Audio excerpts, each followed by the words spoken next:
Well, hello there. Ah, why is this on? That was weird. Hello, thank you so much for the raid. That was very much appreciated. The Raccoon Maple, hello. I see that my renown goes far and wide because I do recognize a name in that raid. The Mask is raiding. Welcome in. Thank you for entrusting your community to me before I even had the opportunity to appear before your very eyeballs. Hello, Arno Skull. Congratulations on getting first. As you can see, everything is functional well. Hello. I have... Even in this form, I have trouble staring directly into the camera. Hello. But thank you so much for the raid. What were you... Stardew Valley. Neat. Delightful. Can I... Aha, there we go. There we go. You've managed to make you've conjured a mug. Ah! Solid bone. Oh yes, I was going to mention... let's just all agree collectively that yesterday didn't happen. It just doesn't exist today. My weekly schedule was always Thursday and Friday. It's a Jedi mind trick, but let me... hydrate in your name, oh Skull. Thank you for the hydration. Gaze upon the beautiful dailies. You're gaining so much bone knowledge. Oh! You've actually done me a solid as well, because originally I had to fix the words. Thank you for the follow. Very much appreciated. And the raid, and your support, thank you. It's very nice to see after a delightfully strange journey that I've been on this week. The mug has vanished. And the eyes are blinking and winking and stinking up the joint. Anyway, yes, fixed it. Turns out it was connected to the wrong text file, so I connected it to the correct text file. So now you'll notice that when Axelion gained a vertebrae, it doesn't mention any spines anywhere. It mentions backbones, because I've replaced all mentions of the word spine with the word backbone, because reasons. Technical reasons. Yes, no more spin. No more free spin, anyway.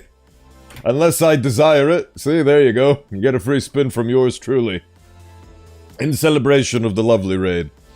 It's been quite a few moments since I last played Stardew Valley. I remember when that game first came out, and I had a delightful... What?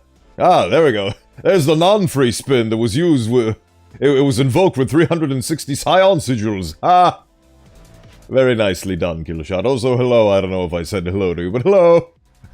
There doth be a Bowen indeed. I am here, and I am functioning, as you can see. Yesterday, I have no idea well, I mean, I just couldn't connect to the Twitch services for some reason, and that broke my entire system. So I tried it earlier today than my usual prep time, and it functioned. And there you go. Now it just works. Everything's good. Hello to my favorite streamer. Aww. Thank you. That's very much appreciated. I'm glad that I'm somebody's favorite streamer. Sure thing, Bo. As far as I'm concerned, yesterday was Tuesday. I'll gladly pay you Tuesday for a stream today. Haha. Popeye the Sailor Man references. I don't even know. I forgot his name. He always wanted hamburgers, but was he an actual character that originated from Popeye, or was he a reference to something else? I don't remember.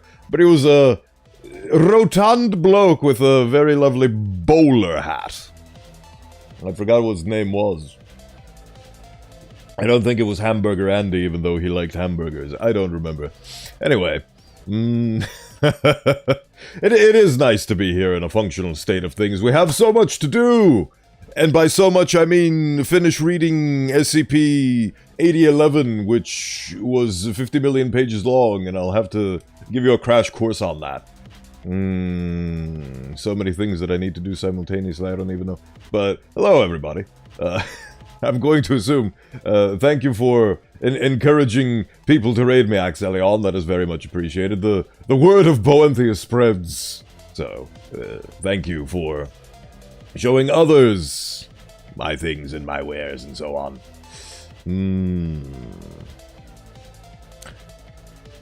Article.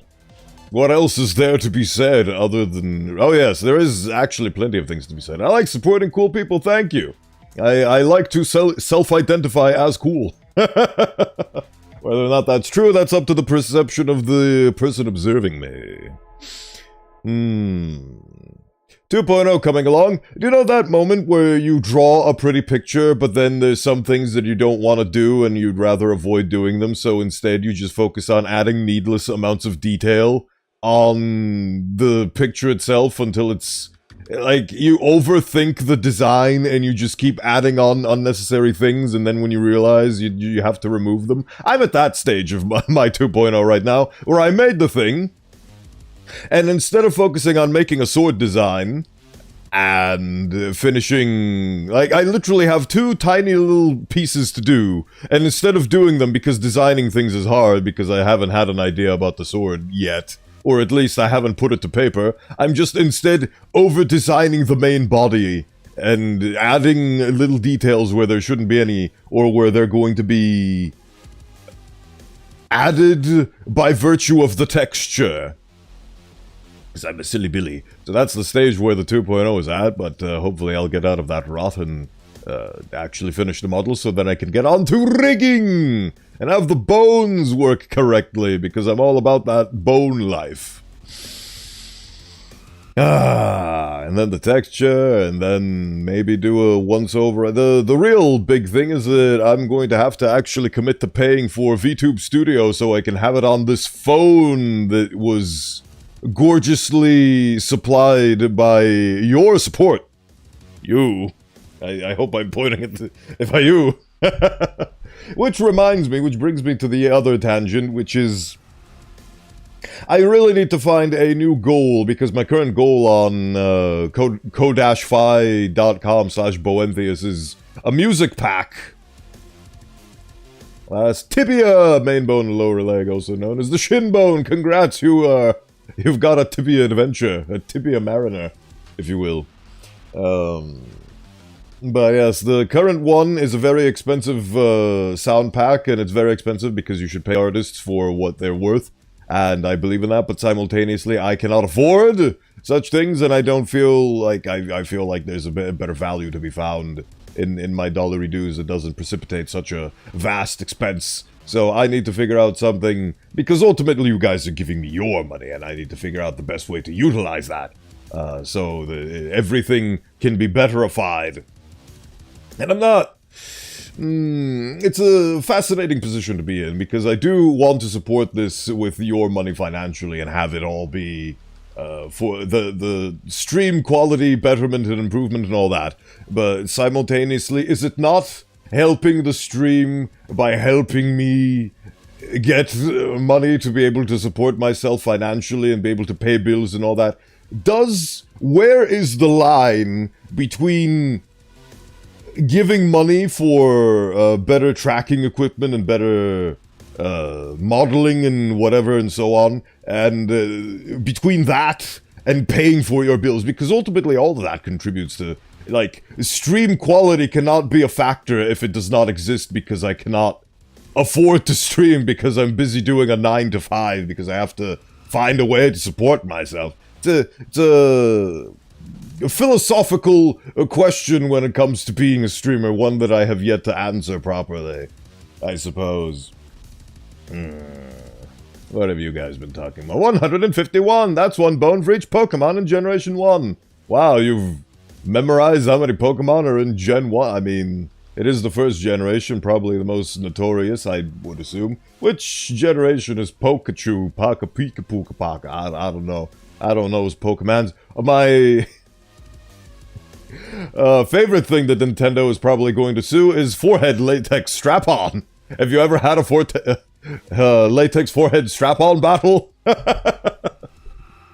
That is a ancient reference to a lovely channel that used to go by the name of Sexual Lobster, but now it is Greasy Tails, because he changed the name and realized he couldn't change it back. Very unfortunate circumstance for the man, but he is one of the most ancient and consistent animators on YouTube, which is a platform not for animators. I don't even know what YouTube is a platform for anyway. Also, another thing that I've been stressing over is that I was petrified of the fact that apparently in the Twitch terms and conditions it says that you're not allowed to show where your other chat comes from, and no logos of other competing broadcasting brands and yada yada yada. And they could terminate your face. But I've seen multiple streamers at this point that just show logos and icons and they don't get in trouble for it. So it is very much a case in point of, as long as you don't piss them off and keep quiet and in your corner, they won't bother you even if you are technically... That's the part that I get hinged on. It's technically going against TOS. But anyway. Don't take the bones of woodland critters that may or may not have the ability to electrocute you. Ditto Muck Grimer. Ditto Muck and Grimer have bones? I do not know. Wasn't there one that can shapeshift? Or is that Muck? I don't remember. Yeah, I'm not a Pokemon. Not even remotely knowledgeable in Pokemon whatsoever. Honestly, it would probably be fun content, like how people have been cannibalizing... Oh yeah, Ditto, yes, that one. Yes, that's the one that can do mimicry. Yes, Ditto is the shapeshifter, thank you. It would probably be a fun content stream for me to, like...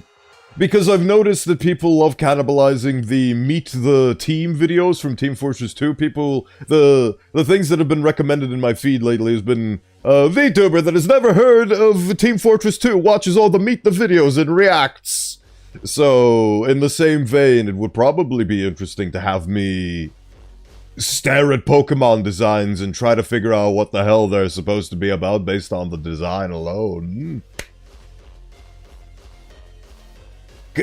Content ideas that I may or may not do for 500, Alex. I don't know. I still lament, even though I've expressed my regrets that I haven't been able to make that Elden Ring video and Elden Ring clip as I said that I would. It still weighs upon me, but hey, it is what it is. You get excited in the moment, you say that you're going to make a bunch of content, and then it just doesn't happen for one reason or another, and well, I'm gonna try to have that not weigh on me anymore, because for all the content that I say I'll make and I won't, there's content that I don't say I'll make and I do. So there. Do be like that. Ditto is also a synonym for agree, as in I have the same opinion, which works well as a name for a shapeshifter. Ditto. Yes, I assume that is the logic behind naming the shapeshifter Ditto. Same logic with how they decided to name the snake Ekons, which is snake backwards. That one I do know. At the very least. Ah! Articulation. Now we're over on this side. Weird how that works. But anyway, I have forgotten where my place was in this 50 million page article, so now let us trek together through the journey of rediscovering where the hell I was. Also, another thing is that because RimWorld has been draining my soul due to the fact that it is like I kept mentioning in streams relating to RimWorld, it was scary at first, then it was a fun challenge, and now it's a battle of attrition, and I've exhausted all my resources mentally. So I'm going to do my best to wrap up RimWorld, and Seal being a seal. Oh, I didn't even know that one. They just named the seal S-E-E-L. That's not even naming it backwards. Hello, odd bloke. Welcome in. It's been going quite well. Ignore yesterday. Nothing happened yesterday. Today is when I stream, and tomorrow the heavens have decreed it as thus. And I will defy the heavens next week, but this week, for stability's sake, today's SCP reading, tomorrow RimWorld. And speaking of RimWorld, Bowen's gonna be surprised when he sees the Pokemon that abducts children. Is that the one that looks like a clown? Gross. Yesterday was not even real. Don't worry, I executed the concept of yesterday. Good. Yesterday is just non-existent upon the annals of history, calendars, and so on and so forth. But hello, Houdini. It's the balloon. I have no idea. Genuinely no clue. Maybe I should convert this stream into I look up Pokemon designs and wonder what the hell that's about, and everybody collectively loses their minds. Anyway, hello, bloke. Thank you for stopping by. It's been going quite nicely today. So far, everything's functioning, and that's all I could ask for in this topsy-turvy, wacky rigmarole day and age. Hello, Dini. Thank you for stopping by. Thank you for executing the concept of yesterday. I was not a fan of yesterday. So, what was I... Oh, yes. RimWorld. It's draining my soul, and new games have come out. Did you get the Twitch integration from RimWorld? No! I was planning on doing it, but then I reconsidered because I am basically trying to wrap up my current session of RimWorld into a season, and I've already renamed my playlist that contains all of my RimWorld episodes on YouTube to RimWorld Session 1, and I feel like it's not worthwhile while I'm trying to wrap up the session to also,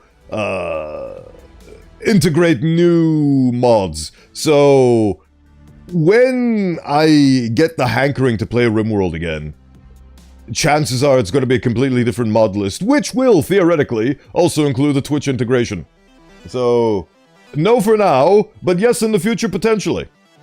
But, yes, like I said, tomorrow's stream, I will try to wrap things up. I will basically invoke a pseudo-commitment mode, where I will stop saves coming and I will go with the flow and leave things as they are. And if we build the ship and escape into space, excellent. But if we do not, it is what it is.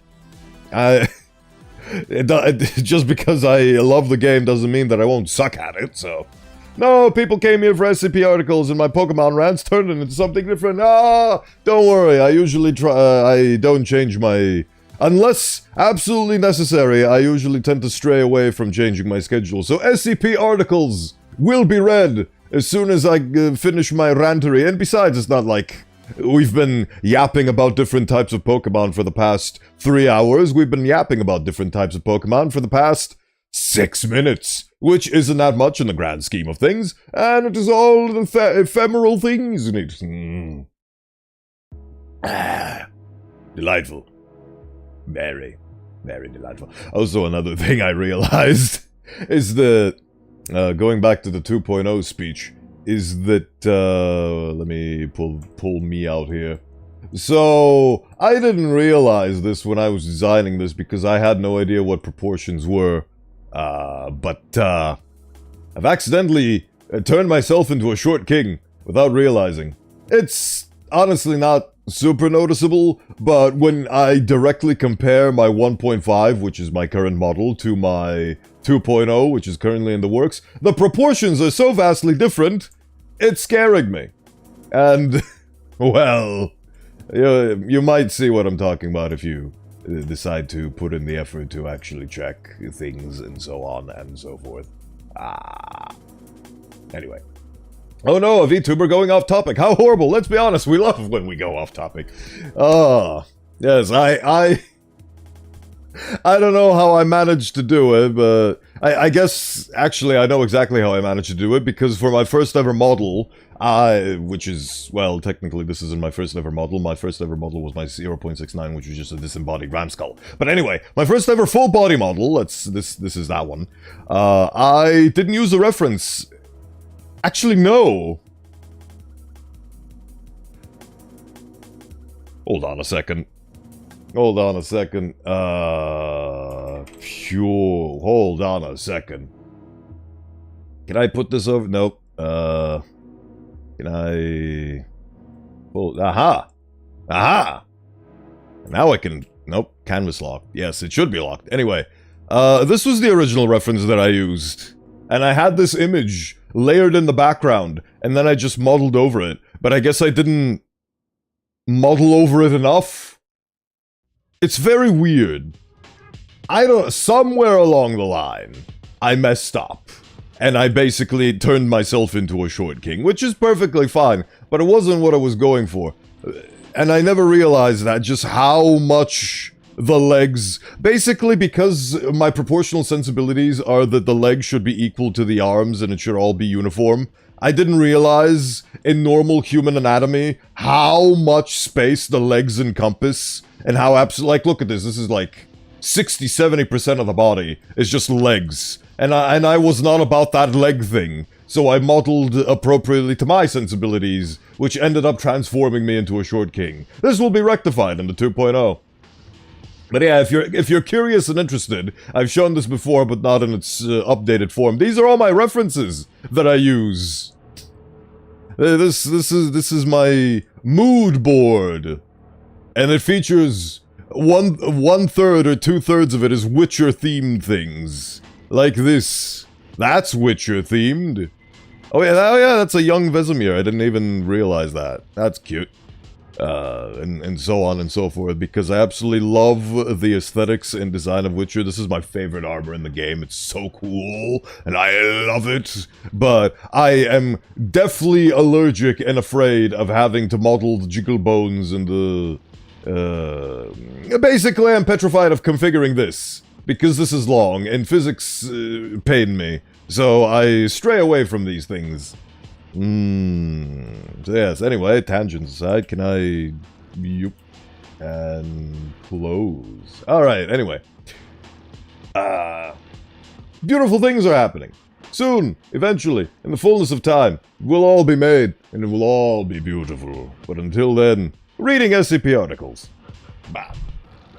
Ha. Canonically speaking, I am 181 centimeters tall, which is just shy of 6 foot, so I am 5'11", which by some people's meme definitions is technically still a short king. So, anything under 6 foot is a short king. But I do not care for these things. I care for proportional accuracy. Anyway, I need to figure out where the hell I was in this article. Right, so we read all of this. Grandma, Mama found the key. And we were up to... So basically this SCP, for those of you who were not here last time, let me give you a quick recap, is essentially a zombie virus that... Like, it's... Okay. So the way this triggers is everybody that died after November 23rd, 2019 get resurrected into weird zombies that have all of these things going for them. Advanced decay, growling, pain, moaning, loud screaming, hyper-aggressive behavior, ripping off faces. They love ripping off faces. 6 feet deep, more like 6 feet short. I sure is, buddy, I sure is. Keep having to reset the camera. Hopefully a problem I won't have when I get the phone. Well, I do have the phone when I implement the phone. Anyway, oh yeah, that reminded me that along my 6 other tangents I wanted to talk about, because the tangent that was relating to you guys supporting me with your money and how I spend that money, is it valid for me to spend it on myself in the form of bills and other things that I need to survive in this world, because even though I'm a magical osteomorph abomination, I still have to pay taxes, which is very unfortunate. No, nobody escapes the law, even if you needed the law to define who and what you are, so they can give you a properly labeled passport. You still have to pay taxes, doesn't matter what you are. I'm crazy enough to tackle Batman, but the IRS? No, siree. Joker. Actual Joker quote. Tangents, we doing math now? No! No, take it away, Lord. Take away the math. Yeah, because as you well know, my internet is not the most stable of things, because sometimes it explodes and sometimes it overheats, and I was thinking about getting a better internet package.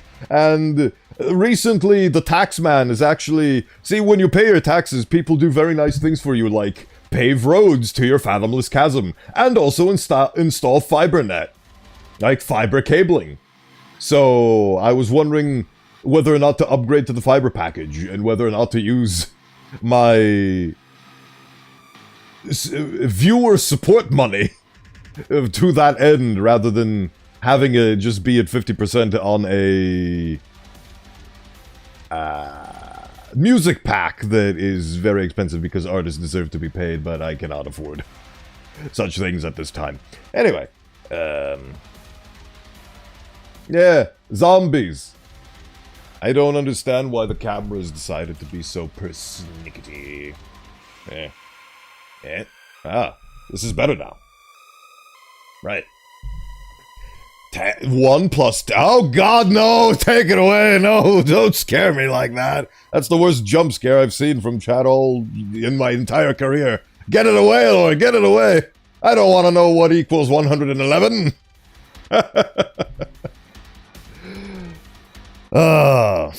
Right, where were we? Yes, so zombies that get resurrected after a specific date for some reason, but also in addition to being horrifying zombie monsters, when they pick a specific target and then they bludgeon that target into oblivion, and then they run away, and then they mimic their old lives before they became corpses. Like, with speech, like they're human beings rather than the stereotypical zombie archetype. So we also learned that maybe when they destroy their seemingly randomly selected target, they take on their personality. Like how there was a zombie that came gunning for a CEO and ripped her face off, and now it seems to be mimicking the mannerisms of said CEO. So that's where we got up to in this article. Now divide that by 3. No! I refuse. I refuse. I've fallen for your trap once, I shall not fall for it again. Just because you put a stick on a box with a carrot doesn't mean that I have to go in there. Unless it's chocolate. Anyway. I need to figure out where the hell we left off. So... SCP begins to cry to itself. Honey, we got to the point where it stopped saying honey, calls out to honey, starts crying to itself. I can do this. Honey... Hey honey, I'm home. Awakens in its cell. Continues to recline in a seated position. This seems new. Maybe it's around here. Upon fully eating the skin from Marlowe's face, slowly stands up, bloody mouth. Hey honey, I'm home. Oh yeah, it devoured it got really pissed off and it found...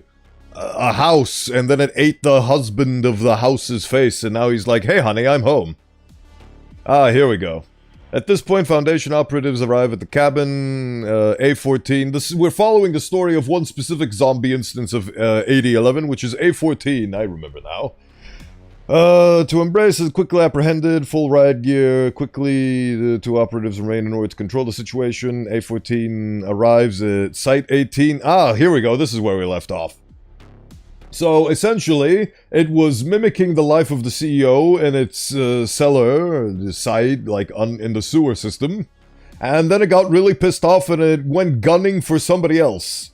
So, then it ate the face of that somebody else, and essentially it seems like it assimilated their personality. And then SCP SWAT came in, the task force, to apprehend the thing after lots of observation.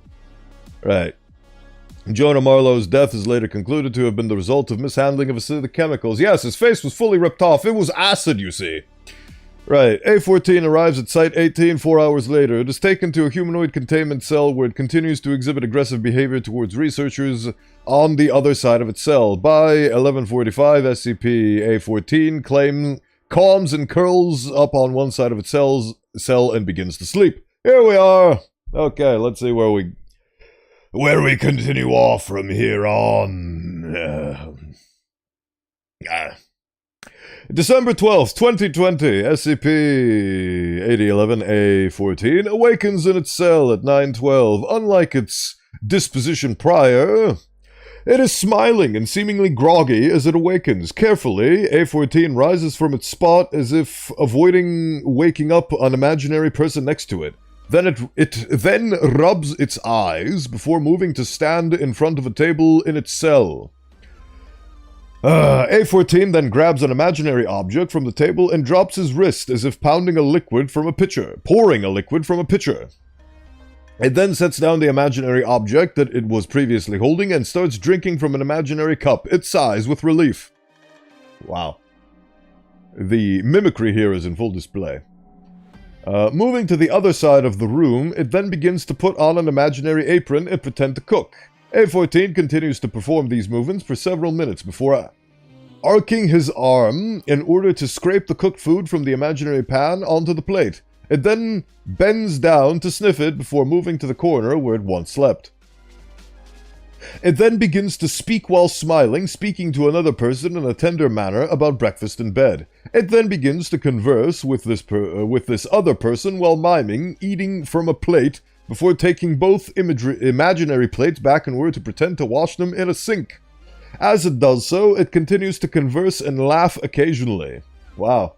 Seems like this guy had a happy, fun, loving life before his face was eaten by a zombie that is now mimicking, in a parody, mimicking his every move.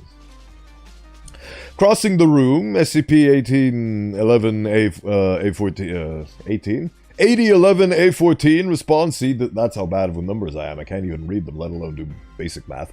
Responds to an unheard request to turn on a television, which it obliges by pretending to retrieve a remote from the table and pressing a button on it.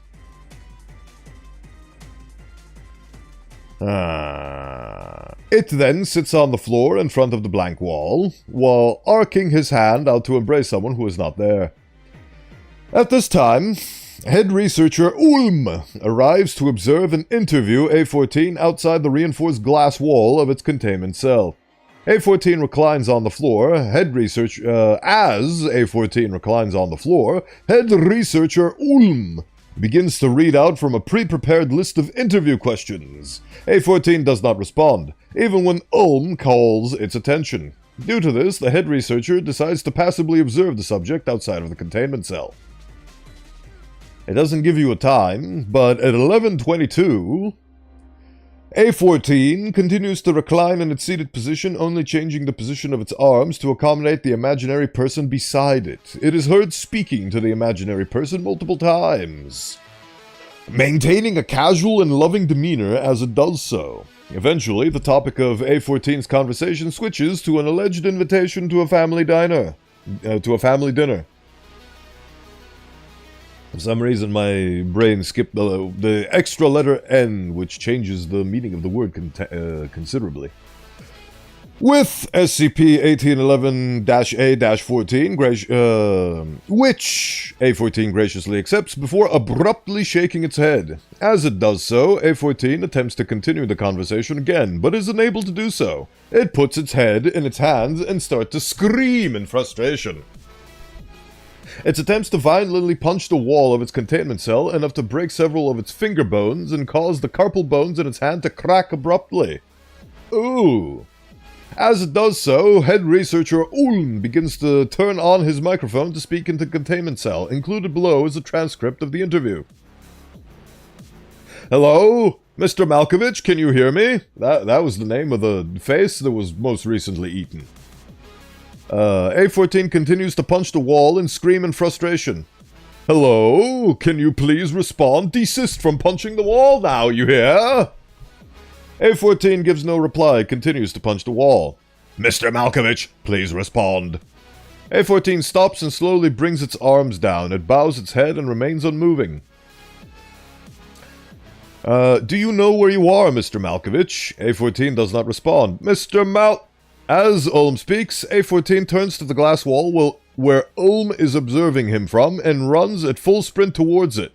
Due to the glass's tempered nature, it bounces off and lands on the floor 1 meter away. In response, A14 snarls with aggression before charging again at the glass and repeatedly banging on it.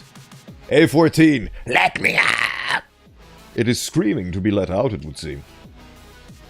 Sir, if you do not desist, let me the fuck out! A14 continues to bang on the glass with its hands before switching to using its head to attempt breaking it. Mr. Malkovich, this is reinforced glass. You will not be able to get past it. Crazy zombie shenanigans today. A14 continues to bang its head on the glass. Rotting skin is seen peeling from its forehead. Fuck. It seems to be in distress, I would wager a guess. A14 collapses to the ground. It slowly begins to sob. Mr. Malkovich? A14 remains unresponsive.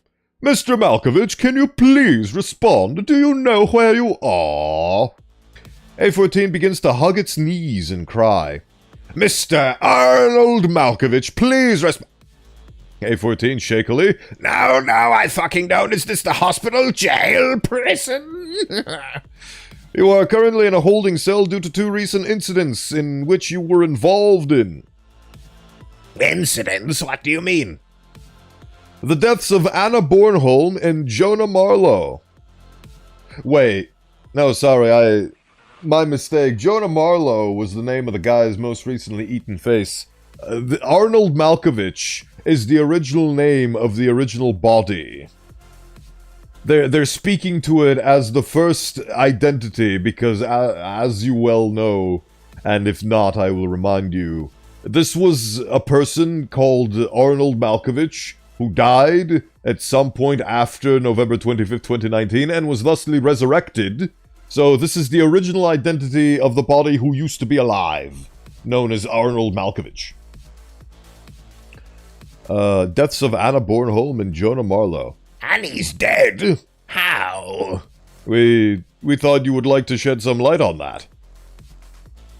A14 shakes its head before slowly standing up. It wipes its tears and grits its teeth. A14. Listen, Doctor, all I know is that my wife is out there, and not 2 seconds ago I was with her, now I'm here. Can you please explain that? Anna Bornholm was the name of the guy's... Hold on. Arrives at the destination in a close to a town of Concord. Foundation operatives are en route to its location. Crashes through the front door of the cabin dining room. At the same time, entry into the cabin. Four non-anomalous individuals were gathered in the dining room for a meal and exclaimed in surprise at the sudden intrusion. Immediately, 32-year-old man Jonah Marlowe. Okay, according to eyewitness, directly sees Marlowe by his hair and repeatedly bang his head on the wooden table, shattering the plate directly in front of the victim. As Marlowe falls from his seat, blinds him with his fingernails as he lays prone on the floor. 2 other people in the room. Marlowe's wife... Okay. Marlowe's wife was named Nicole Tyler Marlowe. Okay.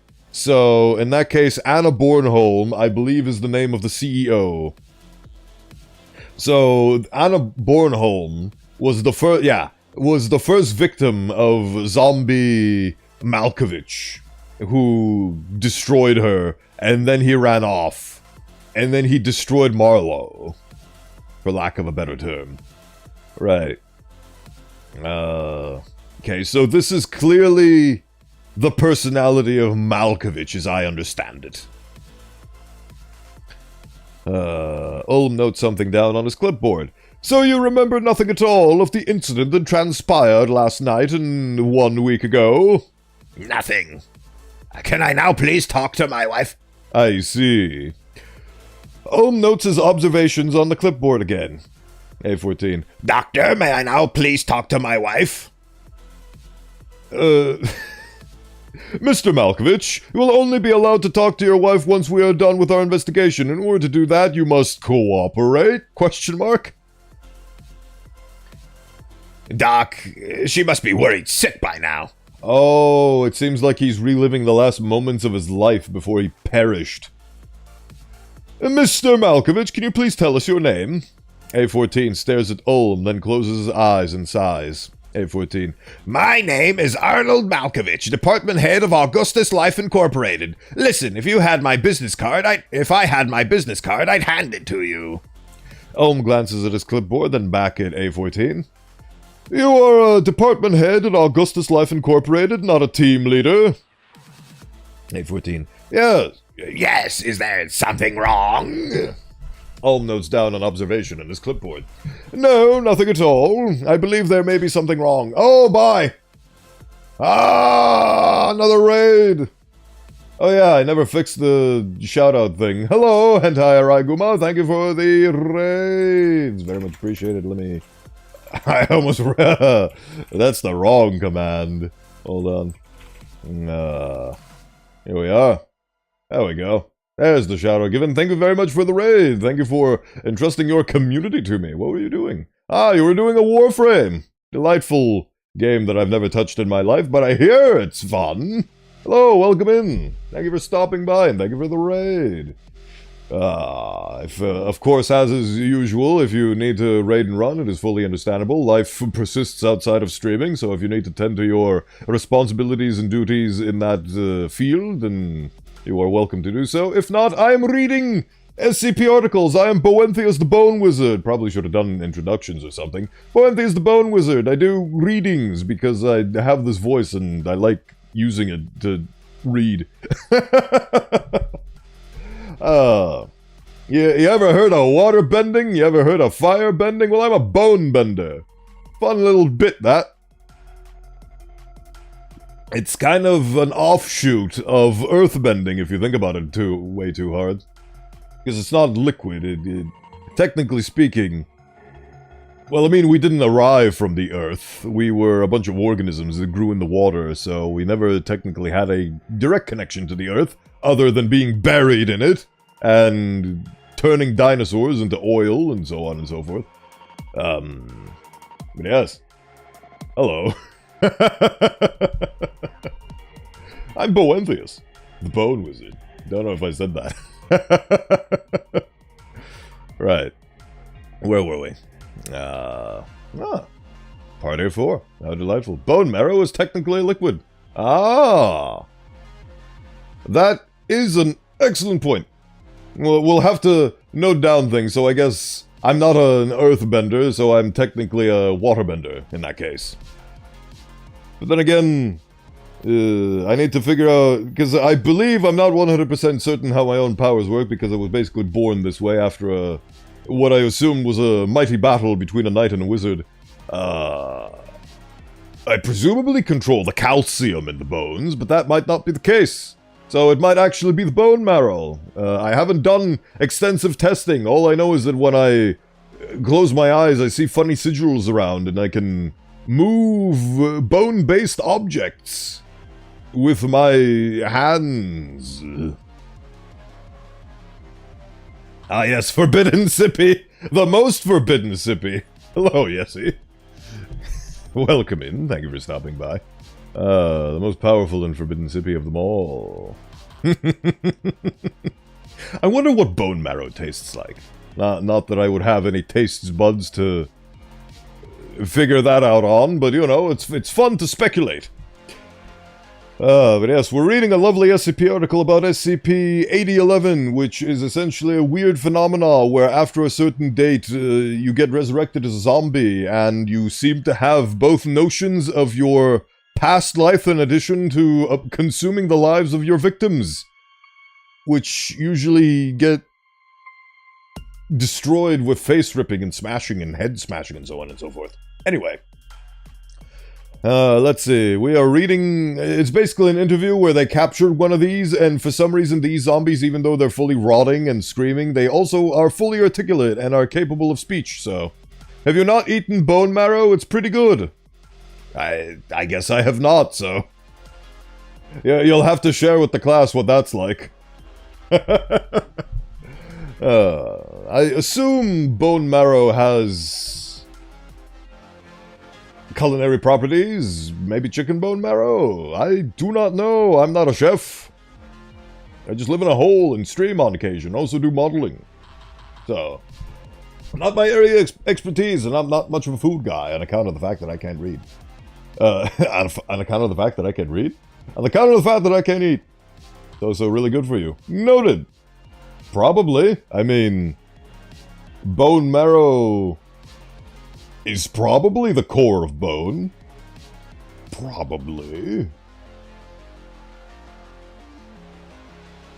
I need to research this in my off time. Anyway. What was I doing? Oh yes, reading about this. No, nothing at all. I believe there may be something wrong with our records. Can you tell me about who your parents were as well as where you were born? I was born in Massachusetts General Hospital on September 20th, 1989. My parents are Judy and Nash Malkovich. Ulm continues to note on his clipboard. Earlier, wrong voice. Earlier, you were discussing your wife. May I ask who that is? A14. You mean there isn't anything about her on those records of yours? We just wish to test your orientation to your surroundings. A14. Fine, my wife's name is Nicole Tyler Malkovich. Oh, I see. Well, at least I think I see. Basically, every time he murders a victim, it fuses his memories with the memories of his victims, I believe. Because this is the name of the guy's wife whose face he ripped off. Her name was Nicole Tyler Marlowe, and now he's basically jumbled it up to be Nicole Tyler Malkovich. Very interesting. Does that answer your question? I was born on October 15th, 1989. Same age. Ulm visibly stops writing on his clipboard. Understood. Ulm makes another note, then looks at SCP-8011-A-14. When were you and Mrs. Tyler Malkovich married? We were married just recently. Can you please give me a date? December 23rd, 2019, just before Christmas. She insisted on it. I believe that's the date he got resurrected, maybe? Or maybe the day... That date is significant, I just don't know how. Ulm nods and writes on his clipboard. How do you know Anna Bornholm? Annie, she was a friend at work, yeah, one of the other team leaders. We eat lunch together at work. So you say she was one of the team leaders? Yeah, I think she was jealous when I got promoted, but she got over it. We're friends. We talked at work yesterday. Ah. Alright, notes down on his clipboard again. Your work wasn't affected at all by the pandemic? Oh yeah, I forgot that these are pandemic-centric dates. Well. A14 cocks his head. The what? And looks up with a questioning expression. The COVID-19 pandemic. I don't know what that is. The zombie doesn't know what the COVID-19 pandemic is, everybody. Your company hasn't been affected by lockdowns, layoffs, the switch to work from home? No, not at all. We go to work same as we always have. Oh, I see. He's confusing all that time he spent in the sewer pretending to go to work, I suppose. Ulm is silent for several seconds, staring at SCP-A14. He then looks down and notes something down on his clipboard. I am sorry, Doctor, but what the hell are you talking about? This is a good zombie voice.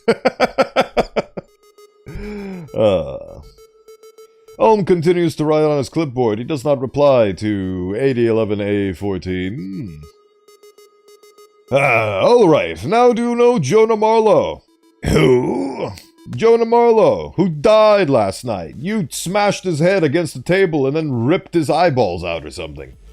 I don't know who he is. Are you sure about that, Mr. Malkovich? A14 looks at Ulm. Listen, did something bad happen to Annie and this Jonah? Not particularly, Mr. Malkovich. Then why the hell are you keeping me here asking these questions from me? Why the fuck won't you let me call my wife? I'm not at liberty to say. A14 stands up and bangs on the glass with his palm. For fuck's sake, talk to me straight for once. Well, you see, you are actually a corpse that was recently reanimated and has been running amok, murdering people, and now you're locked into this high security facility so we can figure out what the hell you are. Imagine if that was actually the straight answer.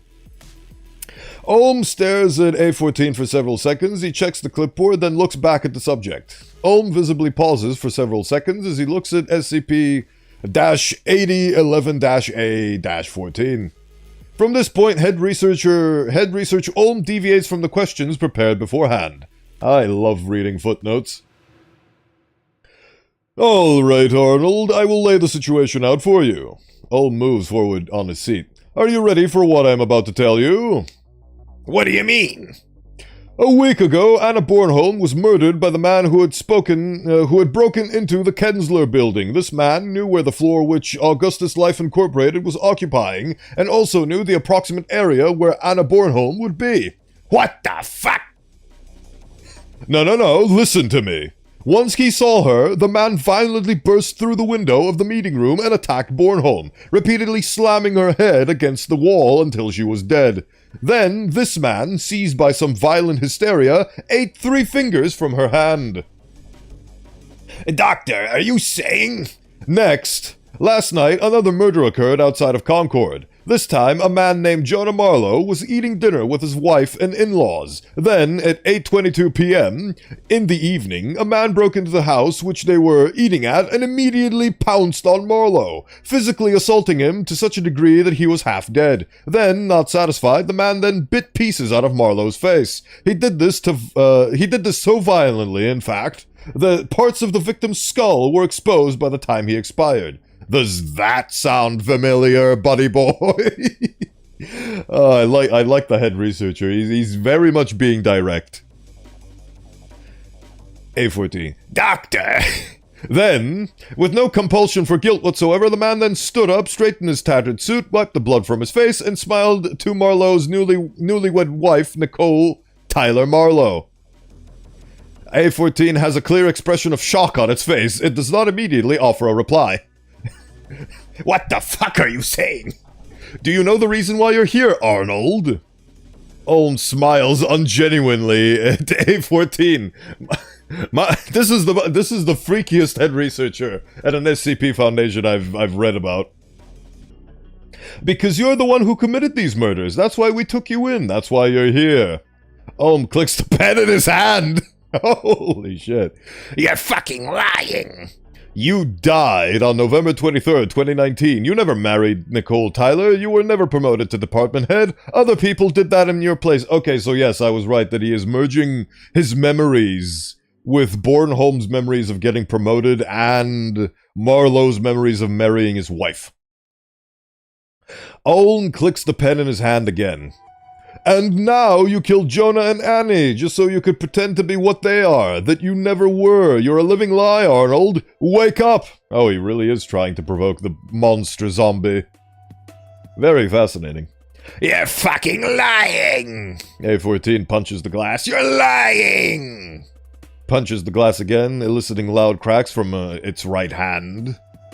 Get me out of here, you lying son of a bitch! A14 punches the glass repeatedly with both of his hands, causing multiple fractures along the phalanx bones and carpals. Very detailed. I very much appreciate the bone anatomy going on. A14 does not notice them. Fuck you, you're lying, fuck you! Imagine a zombie being like, fuck you, you're a big liar! A14 stops punching the glass, tears are streaming down both of its cheeks. After a few seconds, A14 falls to the ground and hugs its knees to its chest. It starts to rock itself back and forth. It begins to cry loudly, followed by whimpering. You're fucking lying, you're lying, you're lying, you're such a big liar. Olm stands in front of SCP-A14, his arms folded across his chest. You didn't feel it, did you? A14 sniffles. What? Your hands. What about my hands? They're broken to hell. Look at them. Why the hell would I? You have nothing to lose by looking at your hands. SCP-8011-A-14. Look at them. A14's face twitches. Go on. Look at them. A14 brings its hands up to look at them, its eyes widen in horror. You're dead, Arnold. You can't feel a thing. Look at your suit, look at your skin. You're rotting. This really does read like a nightmare scenario for our boy Arnold Malkovich right now. It feels like he's genuinely in a nightmare.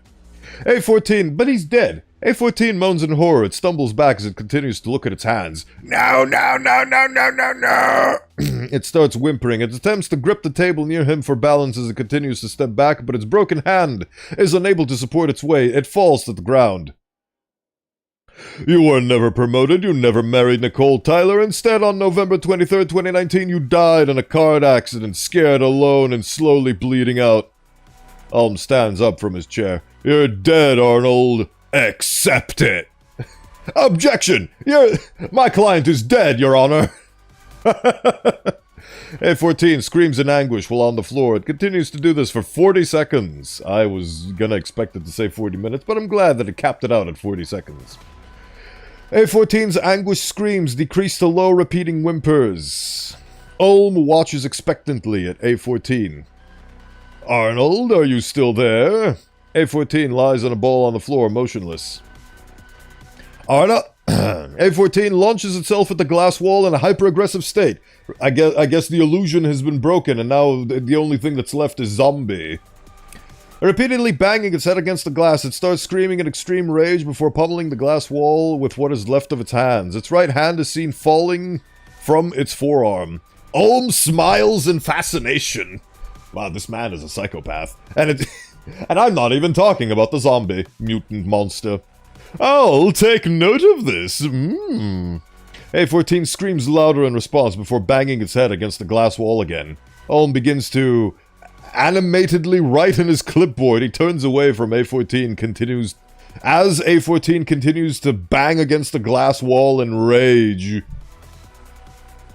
Wow. What a dick. When later questioned as to his unprofessional conduct during his interview with A14, head researcher Ulm stated that it was done in order to discern if breaking A14's constructed reality would cause it to revert to a hyper-aggressive state.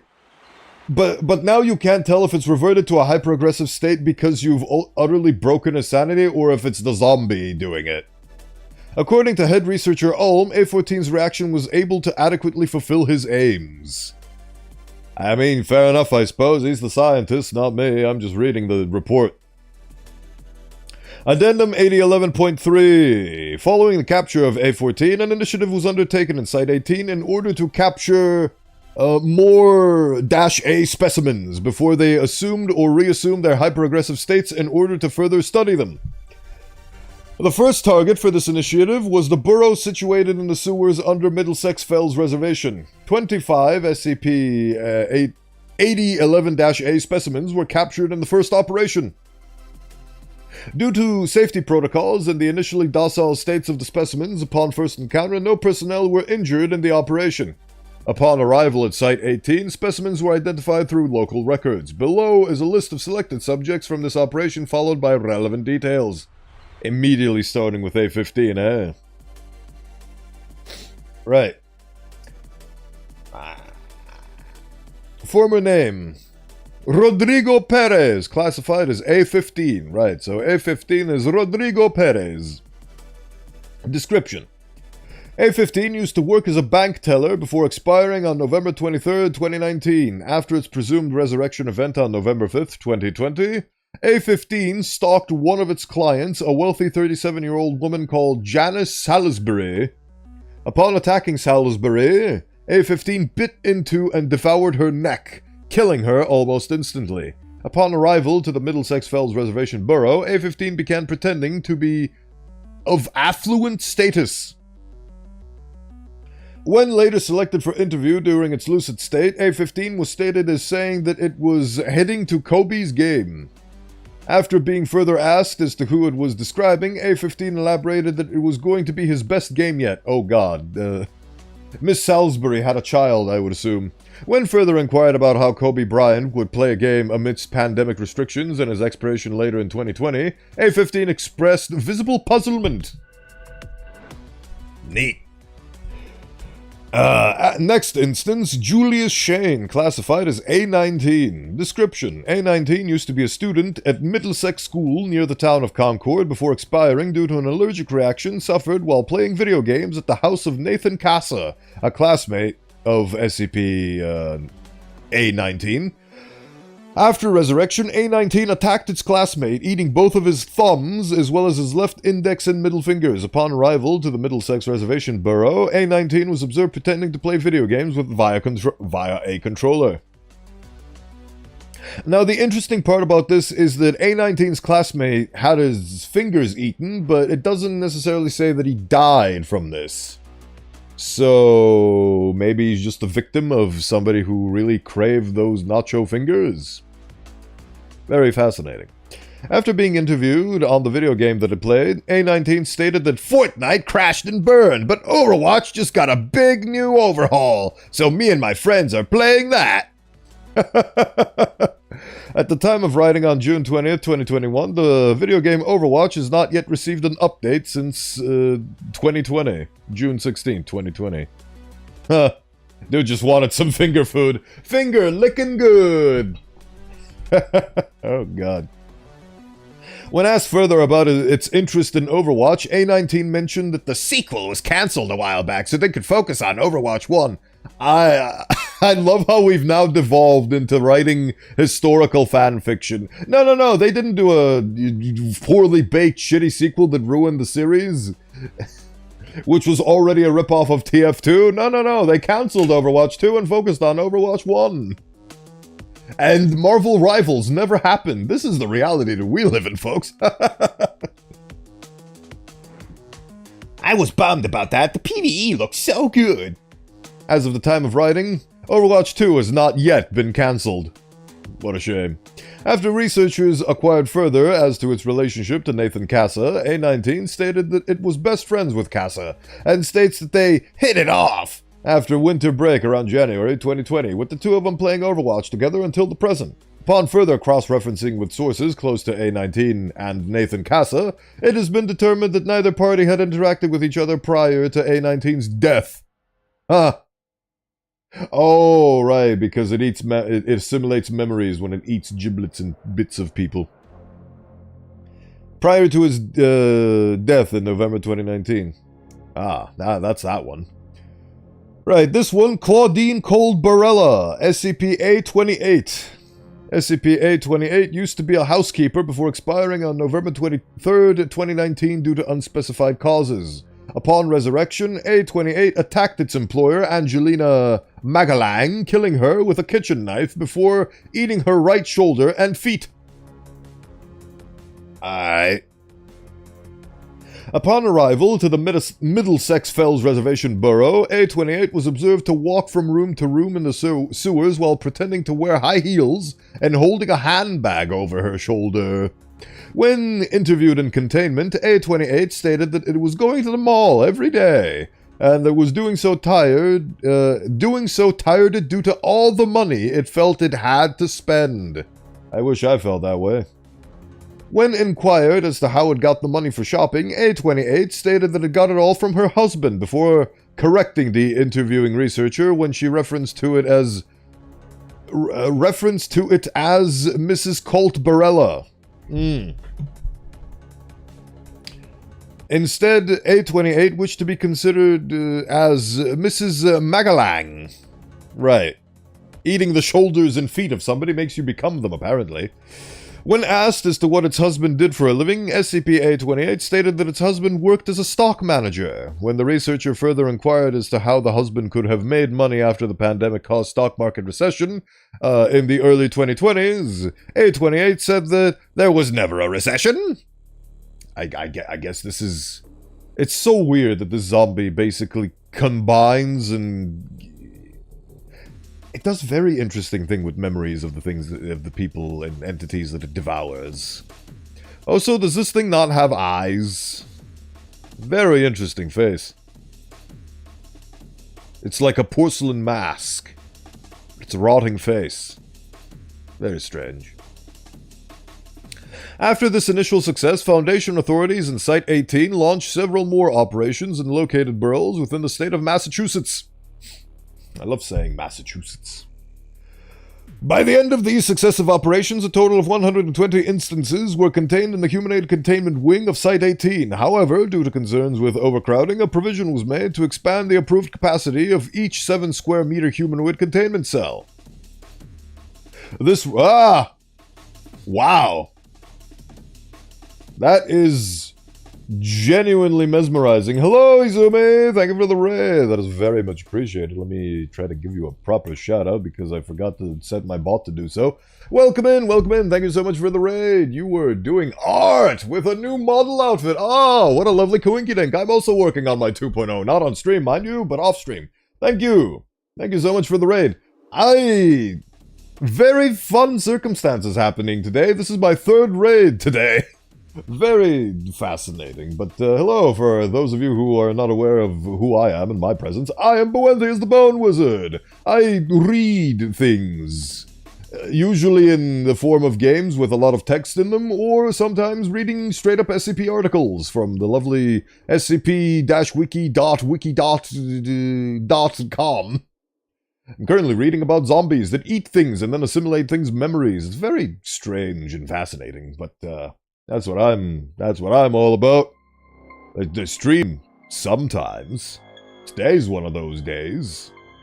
You have a great voice for reading. Thank you. I appreciate it. I feel like I finally found a niche so I can read things for people and derive entertainment value from that. And I feel like that is a very nice symbiosis.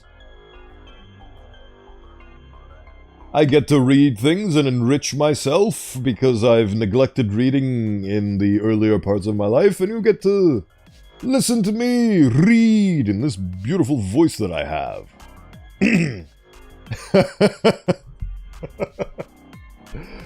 For some reason, I was gonna say that it's definitely real, and I'm not forcing myself to sound like this. This is how I normally sound like. People can attest. But it's a weird thing because there's so many people that get caught out. Oh, he's just using a voice changer. Oh, he's just making his voice sound deeper. And I don't know if I actually fall within that category, because as much as I'd like to believe that this is how I normally sound like, depending on who I'm speaking to, I can't even do it right now. It's weird to try to force it out. It just happens naturally as I'm speaking to certain people. And when I stream, I definitely feel like I'm not, like... It's weird. It's weird to think about, but you do have a different voice for different people in your life. And I guess this is my streamer voice, and not usually the case. Like, this is not what I sound like in my head. I'd like to. I really need to take steps to make this the way that I sound like in my head, but... I don't know. I sound like now I'm forcing things. Now I'm forcing things. Anyway, reading. Vocal insecurity is widespread and available to all people, no matter the age, even if you're 5 years old. Right. Even the ripe old age of 5. By the end of these successive operations, a total of 120 instances were contained in the humanoid containment wing of Site-18. Okay, so they made the cells bigger. It was at this point that SCP-8011 research, the SCP-8011 research team at Site-18 began noting small Hume decreases in the cells where A instances were contained. Wow. As well as a wider decrease in the humanoid containment wing of Site-18. These, however, were deemed too negligible in order to warrant definitive action. Fascinating. A few days later, on January 4th, 2021, reports began emerging from the town of Arellano, Florida, of an alleged mass hysteria incident resulting in at least 60 fatalities. Suspecting a potential A attack, Foundation authorities tasked Site-18 staff with addressing the situation. Upon arrival in the town of Arellano, Florida, a site infamous for narrowly avoiding being destroyed following Hurricane Dylan in 2020, Hurricane Dylan? Dylan? Dylan? I do not know. Operatives reported the casualty rates were higher than first assumed. 90 casualties were determined to have suffered by the town following the attack, with all the victims having their throats and feet completely eaten. Sounds like a zombie thing to me. A picture of the town of Nino, Florida in the aftermath of Hurricane Dylan. Dolan Duck. By interviewing the locals, the operatives were able to discern that all of the culprits have come from and went in the direction of the destroyed town of Nino. A town destroyed in 2020 following Hurricane Dylan. I'm going to assume it's Dylan. This caused the operatives to travel to the site, whereupon they encountered 1811-A instances celebrating together by dancing and singing. What? Oh. They found some dancing zombies. This marks the first time that SCP-8011-A instances were recorded to be able to interact with each other. Faint music was also described being heard, played at the site, but was dismissed as auditory hallucinations. Following this, all SCP-8011-A instances were apprehended without incident. The common point of origin for the SCP-8011-A instances was determined to be a nearby cemetery, which has been the site of rushed burials following the deaths of 112 persons in Nino during Hurricane Dylan. This disaster had prompted the town to be abandoned. Later research into the town's history revealed that its patron saint was Saint Elizabeth Seton, whose feast day was on January 4th. Fascinating. Following the incident, I'm actually close to being done with this. Following the incident, all instances were brought to Site 18. This brought the total number of contained 8011 instances to 232. Due to the high amount of -A instances in the humanoid containment wing, however, the area's Hume level began to decrease by a noticeable level. What the hell is human? Like, humidity? Hume level. Never heard of that before. Due to this, personnel began reporting hearing faint fiesta music being played in the humanoid containment wing, which matched the dances that the newly contained 8011 instances were conducting. My god, this is like a disease on top of a disease on top of a disease. Due to this, personnel began, which mentioned, likewise, objects related to the delusions of other 8011 instances began manifesting. This included a handbag fastened around the shoulder of A28 and a video game controller in the right hand of A19, as well as musical instruments in the containment cells of instances originating from Nino. Alright, yeah, the article, earlier in the article it mentioned they actually have the ability to bend reality. So I guess if you bring enough of these instances together, they have the capacity to actually bend reality. And generate, they basically have the ability to take their illusions and turn them, like cross them over into our reality. It's very interesting.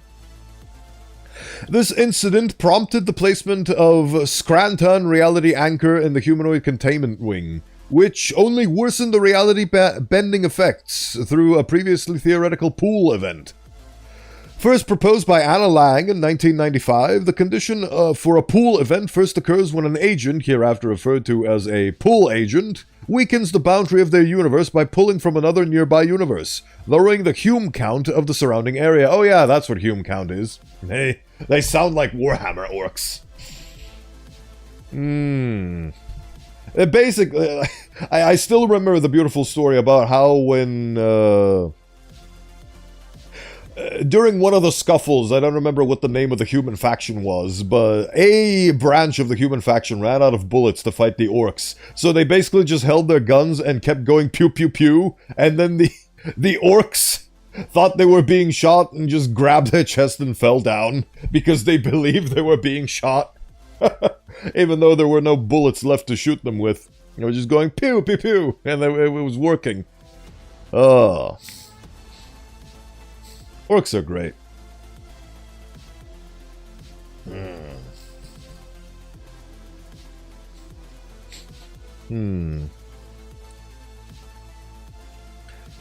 First proposed by... If this pull agent comes into close contact with other pull agents, they can compound to progressively weaken the boundary of their universe and allow objects from one universe to manifest into another. As a Scranton Reality Anchor performs its primary Hume increasing effect by pulling Humes from other universes, it can be termed as a powerful pull agent. Oh, I see. So, by trying to stop the anomalous effects of this SCP, because they have so many instances together, they're bending reality, by introducing another quote-unquote pull agent, they've accidentally caused the pool event by breaking reality. So that's what the Hume count is. I forgot. Okay, so the Hume count is the amount of stability in reality. At least that's how I understand it. So that's why the Hume count was going down, because a lot of instances of SCP-1811 were basically decreasing the stability of reality around them. Delightful. Right, where were we? We were at 14. Whew. Because of this, fiesta decorations and musical instruments began manifesting in the humanoid containment wing in the first few seconds of the incidents, with the earlier reported music getting progressively louder. Due to the closely packed nature of -A instances, some of the manifested objects came into existence in the same space as the other contained subjects. This, incidentally, had no consequence on their body functions or the performance of their delusions. Be so powerful you manifest your delusions into reality. Of more concern, however, were the objects manifesting through the walls of the containment cells, which compromised the structural integrity of the cells. So, unfortunately, even though I hate the Gok, I think they're right in this case, because I think these things should be killed. When you bring enough of them together, they seem to break reality down, which nobody needs none of that. Nobody needs none of that. Boop. I forgot to follow my previous raider, Hentai Arai Guma, which is a lovely name. And I already follow Izumi due to the fact that we have previous correspondence with one another. Delightful time. Delightful time indeed. The yonder days of peak. Surely they were unique. Due to the closely packed nature, some of the manifested objects came into existence in the same space. Shortly after, it was realized that the pool events manifesting objects were caused by the increased number of -A instances in the humanoid containment wing, as well as the presence of the reality anchor. As such, head researcher Ulm mandated the site security staff to temporarily relocate half of the contained instances from to other containment wings, with the instances originating from the town of Nino being particularly separated from one another. The Scranton reality anchor was also removed from the wing, which lessened the intensity of the reality bending effects. The emergency caused by the pool event was then declared ended after several hours. Due to this occurrence, head researcher Ulm and his team began investigating the nature of -18 instances' reality-bending capacity in relation to the delusions that they were experiencing. It was then realized that SCP 8011-A instances' reality-bending capacity was caused by their capability to reach into another universe while commencing their delusions, and the likely cause for the delusions originates from within this aforementioned universe. With these delusions being from the fact that -A instances are living in this universe themselves.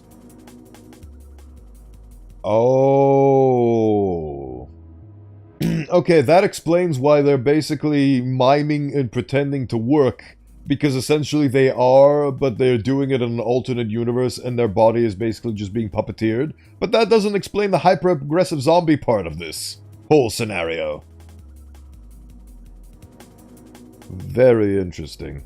In line with this, a proposal for an experiment with a prototype machine was created in order to determine the universe that they were interacting with. An excerpt of the proposal is included below. Also, does this... Did I find this? I don't even remember how I found it and stumbled onto this article, but does this article relate to the universe, the galaxy far, far away, SCP that is basically observing humanity through different alterations and changes? It basically has a similar humanoid-based structure, but different events that have molded them into a different society altogether, but we are observing them through our universe. In order to determine the universes that SCP-8011-A interact with while under their delusions, this team requests the following actions be performed. The procurement of necessary materials and personnel as stipulated below, the construction of a large reality-bending resistant containment matrix, along with the installation of a standard Foundation supercomputer in accordance with the specifications enumerated below. The procurement of heads of 150 SCP- 8011-A instances who are currently experiencing delusions, the connection of the heads to the supercomputer via telepathic wires. Huh. We've really gone high concept with this article, haven't we? So we've got people resurrecting if they've died on a specific date, and them mimicking actions of victims that they eat, but they're also functioning in an alternate universe, and their reality... It's so many concepts stapled on together, it's amazing. After construction, the machine will then commence a 2-minute startup procedure. Electricity consumption is determined to increase markedly to 0.10 gigawatts. For reference, 1 gigawatt is equal to 1 billion watts. Is a gigawatt the same as a gigawatt? Fascinating. The Humes within the containment matrix are also expected to dramatically plummet to an expected 5 to 10 Humes, with items being expected to be manifested within the containment matrix. This, however, will not affect the outside environment, with the heads of SCP-8011-A instances inside being protected by internal protective safeguards. They're really being protected by those protective safeguards, aren't they? Once again, the startup procedure is performed. The supercomputer will then calculate the identity of the universe which the instance selected by the user is interacting with. For reference, our home universe has been designated the number 000000000, with neighboring universes being classified according to their relative distance from our universe. By performing these actions, the team hypothesizes that they are able to discern the specific universe. This really does read like a research paper. Which, I mean, it does make sense that SCP articles would be written exactly like a thesis paper. By performing these actions, the team hypothesizes that they will be able to discern the specific universe the -A instances connect to in their capacity as pool agents. Through this, this team aims to further understand the SCP-8011 phenomenon, as well as the implications that the -A reality's bending properties have on the anomaly. Following a short deliberation with the Ethics Committee, hey, shout out to my Ethics Committee! When asked as to whether the proposed decapitation of -A instances was necessary, head researcher Oln stated that it was in order to allow for a smarter reality-bending resistant matrix to be constructed, as well as acting as a precautionary measure in case any of the SCP-A instances reassumed their hyper-aggressive state.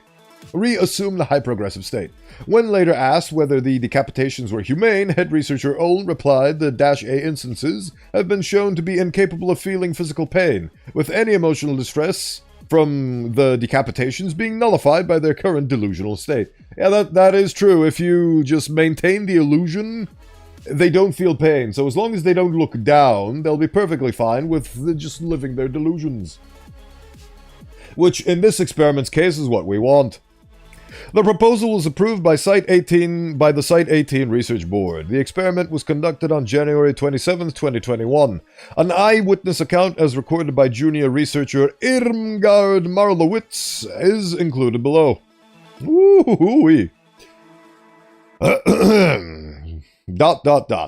Also, and so, as foretold, I hath arrived. Hello, the arrival of the hath of the arrival. Welcome in, Deltor. Welcome in. All is going well, as you can see. Life is progressing well. No YouTube... What?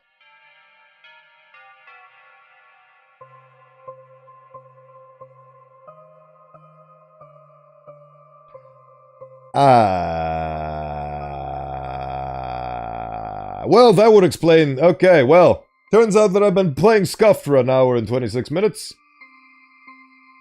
Oh. It would appear... Oh, no. It would appear that, due to the fact that I marked the previous stream as private, it marked my current stream as private too. I just set that to public. I really should have checked, but it's just that everything, it says excellent connection on the YouTube side of things. So thank you for bringing this to my attention. I wouldn't have okay, okay, now we have YouTube today.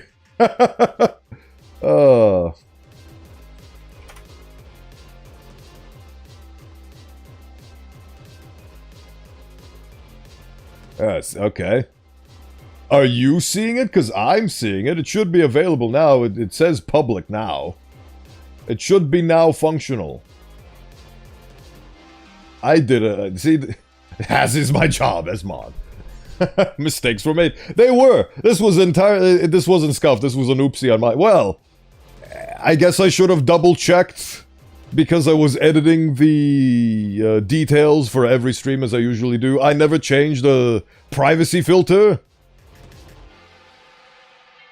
And I guess it was just set to private because the previous stream was set to private and I never bothered to check. Oops! Well, we're live now on YouTube. An hour and 26 minutes late is better than none at all. Hopefully when the VOD when the stream is finished, I will check the VOD to see if the... presumably it should be perfectly fine. Oops. Well, not everything's perfect, but at least we fixed that now. Oopsie doodles. Oh well. Oh well. Weird omens have happened today, but at least everything's functional and everything's connected. I got raided thrice today. That's... I think this is the first time I've ever been raided 3 times in a row. I might be wrong though, but damn. 3 raids. By the Raccoon Maple, Hangtai Raiguma, and Izumi Archfey. Delightful. Delightful. I am gonna write a note on Blue Sky about this. I'm gonna tweet. I wish Twitter existed still, but it's been killed. But yes, welcome in, Deltor. You have arrived. Thank you for noting the fact that my stream on YouTube was set to private without, well, you just brought attention to it, but yes. We are here now, and everything functions. Presumably. I have an email. I shouldn't check my email on stream. Hold on. I'm now checking my email on stream. Oh. Oh. I'm getting scammed again. For some reason... Howdy, how you been? Have I arrived late to stream? No, you didn't. You arrived perfectly on time. The problem is, I've been streaming for an hour and 29 minutes, but I didn't realize that I accidentally set my stream on YouTube to private. Until now. So, now it's public. Welcome in, Park. Thank you for stopping. But I was wondering, because usually you guys at least say hello, and it was awfully quiet on the... uncharacteristically quiet on the YouTube side, but I just thought, people just haven't shown up, I suppose. I didn't realize that I accidentally set the stream to private. Let me see how quick it was today. 2 seconds! 2 seconds for the Oskull. Very nicely done. I've been well. Yesterday didn't exist. Today is when I'm streaming, and tomorrow. And I will defy the laws of reality and I'll try to stream on Wednesday next week. But this week, we are today and tomorrow. 3 times in a row over the course of my career on VGen, for some reason, now that I'm on the precipice of getting verified, I keep receiving bogus claims by people that write their name VGene, like with 2 E's, and are clearly scams. Reading more SCPs? Oh boy, I have some SCPs for you to read, which you might enjoy. Excellent, because I only have 2 articles today, and I'm running out of articles, so suggestions are very much welcomed. Right, okay. An hour and a half in, stream is working. Good job, everybody. Yay. Oh, brother. Right. Right, where were we? ... Then suddenly, Dr. Ulm declared, "Lights out!" causing the room to be put in complete darkness. The only things I could see in front of me were battery-powered lanterns all around, lighting the machine up... Ah!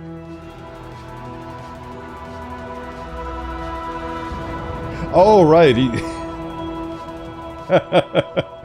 Due to the fact that I was previously affiliated to Twitch.tv, people did do very long subscriptions, and those subscriptions are still surviving. We are approaching the end of the sub notifications. We'll have to make a Ko-Fi account at this rate, but procrastination calls, I'll do it later. Fair enough, fair enough. It is entirely optional, and you do get the lovely perks of seeing screenshots of my progress from me, and also having your name in the start screen and the end screen, and I really should... Oh yeah, a thing that people do. Actually, I can say this now. Future plans. When I finish my current modeling endeavors, because I'm currently juggling 3 separate projects, it turns out that juggling 3 separate projects is actually quite difficult, and I haven't even started on one, which is sad, bad management on my part. But point is, once all those projects die down, because I can assure you that the 3925 and 5539, ooh, let's see what those are about. 3925 and 5339. Ooh, that looks positively delightful. Right, I will keep those in the chamber. Luckily, we have a lot of time, and I'm almost done with this super mega reality bending zombie universe article.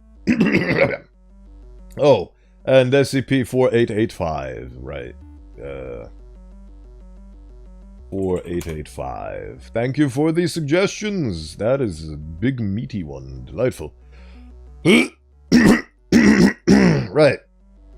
So, future plans is the once I'm done with all the 50 million modeling projects, I hope to be able to juggle modeling. Let me say this way. I hope to be able to... hello, Mal. I can finally catch another bowstry. Yes, it is me, the bow of the Bowenthius. Hello. It's me reading SCP articles. But I'm hopefully going to, after the 2.0, I will model a background for the 2.0. I'll basically have a fireside chat where I upload scripted YouTube videos, because my real niche in content creation is scripted videos, and it's difficult to do when you're live. I'm not really a live streaming guy, ironically. I do tend to do well, but I feel like my real passion is in scripted content and scripted videos and so on. So I will try to make 1 or 2 of those in a fireside chat. It is essentially going to be me reading stories. So my point is that maybe, in the future, if I can work it out, I will also give Patreon subscribers early access to videos before making them public on YouTube. So that's another value proposition that I will have potentially in the future for the Ko-Fi supporters.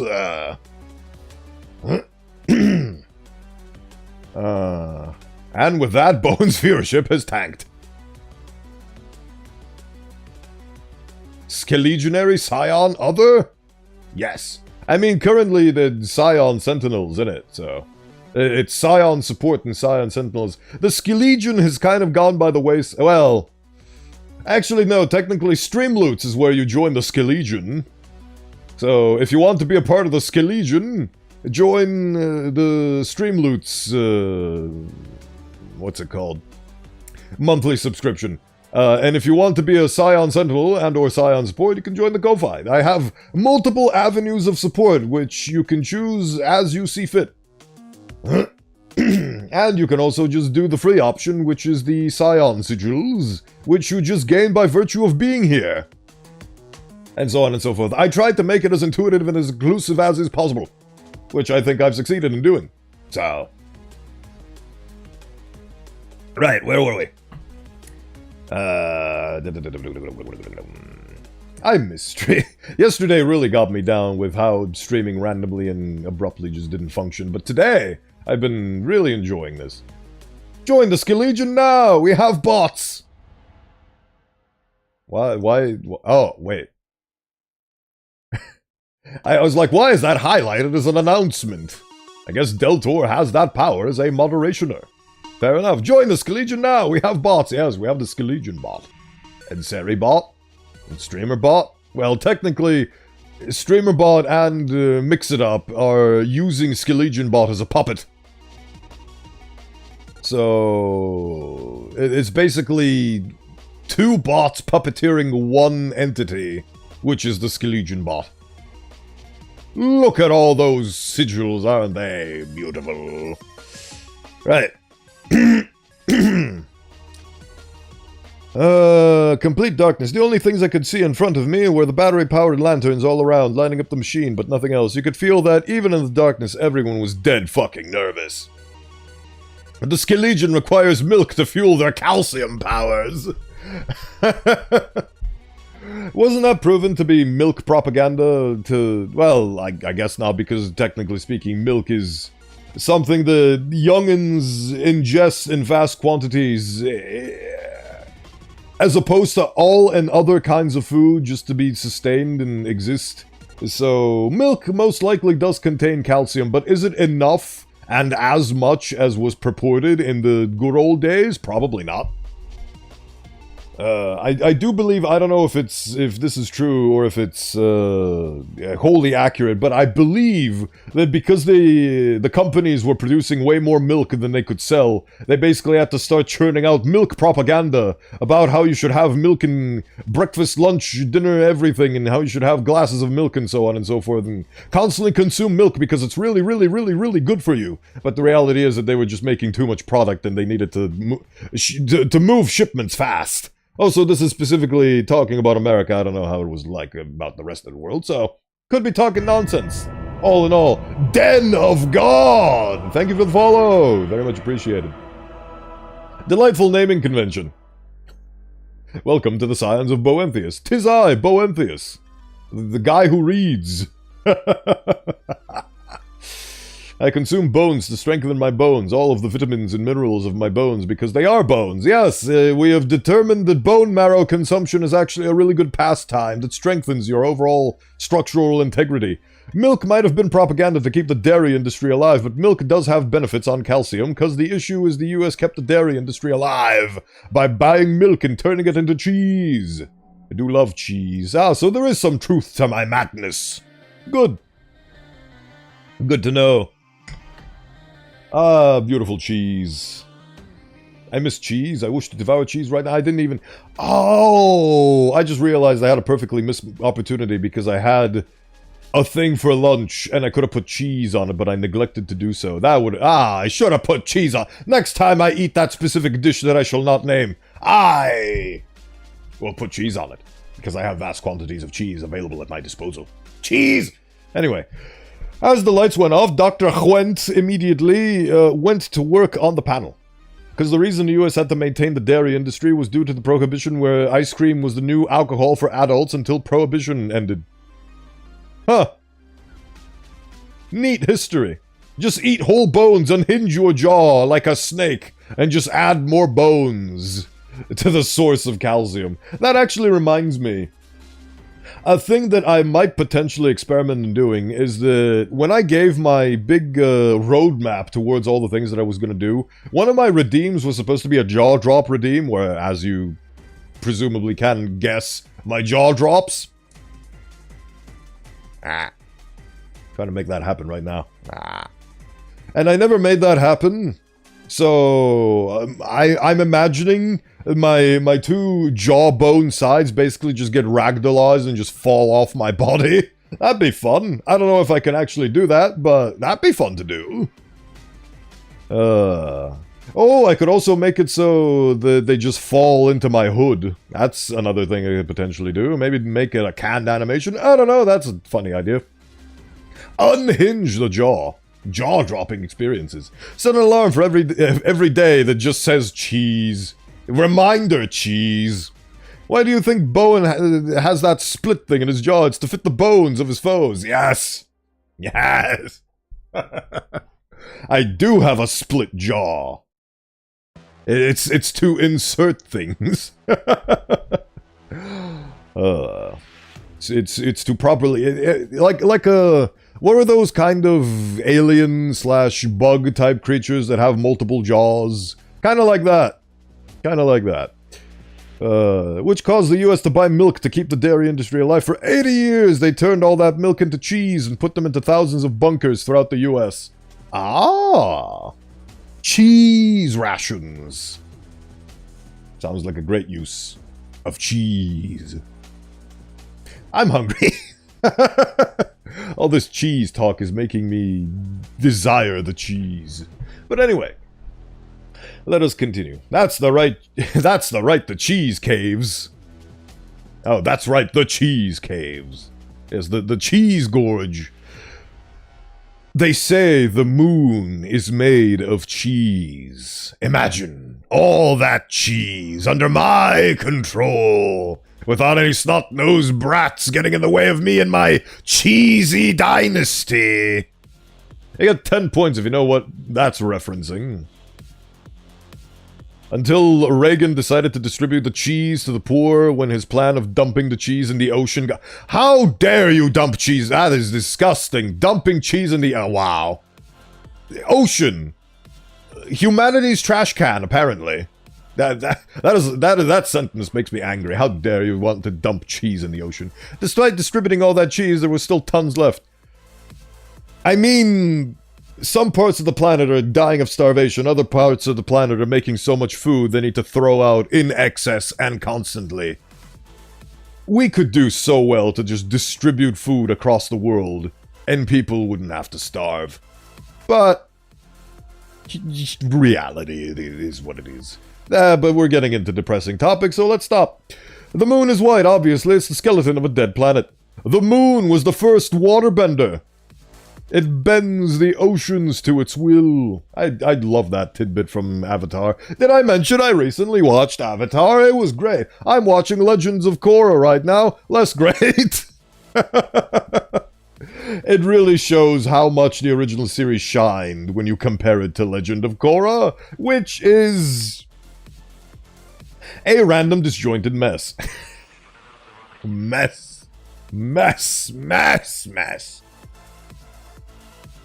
As the lights went off, Dr. Huent immediately went to work on the panel. As she fiddled with the knobs and whistles on the console, I saw her make the go signal to Dr. Ulm, who was standing right next to the big box where they kept all the heads in. Until a non-profit, in quotation marks, organization started a campaign to make the people buy dairy products, which made the US government stop buying milk. But then they still have those bunkers of cheese.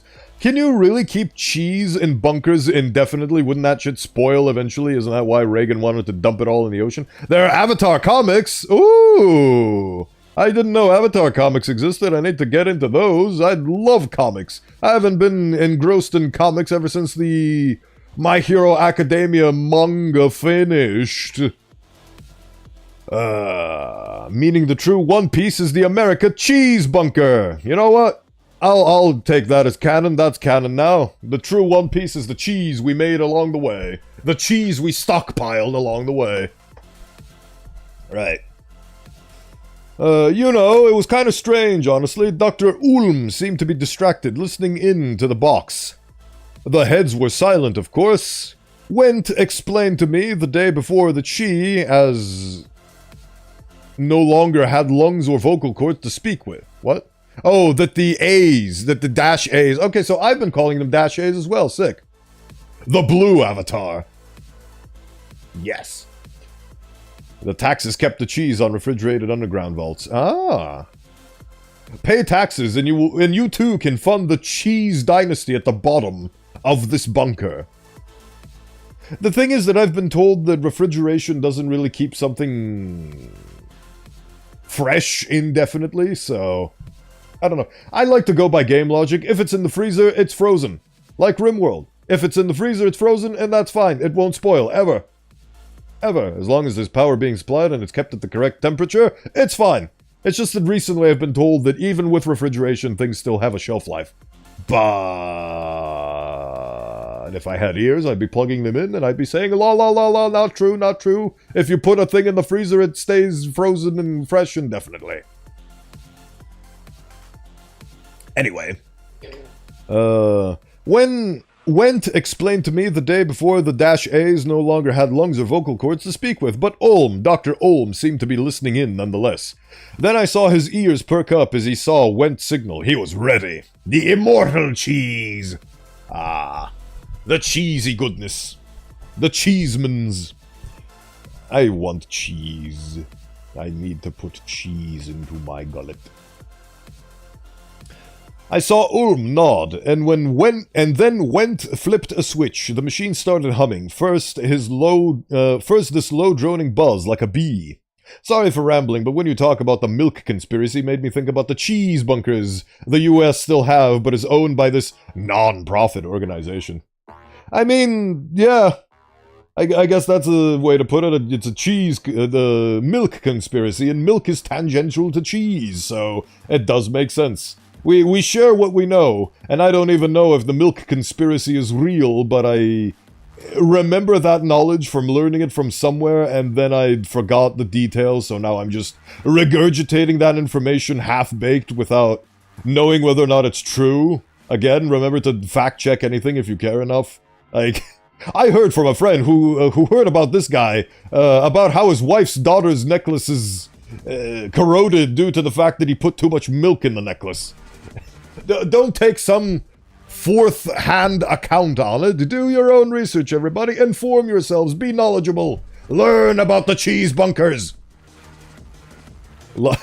Lovely cheese story. Is anybody here good at chess? I'm not. I used to play chess in lieu of playing football because all the football kids would bully me, so I decided to just hide in the thing and... Well, I mean, I wasn't hiding. It was under the teacher's duress that we just instead played chess, because that was technically a sport. Not that one that did not require you to move quite a lot. I did a lot of exercise yesterday. I biked for 30 minutes. Usually I bike for 20 minutes, but I biked for 30 because I got lost, and I had to bike back. I didn't get lost, I just went the wrong way. The milk conspiracy is real! But it was to make the US government to stop buying dairy because they were tired of using US Texas to create cheese bunkers for 80 years. Ah, so I had an incomplete story, I see. I had the incomplete story, so it was real, but I didn't know the reason why. I thought it was because they needed to sell things because they made too much milk. I didn't know it was about this whole other hidden lens to it.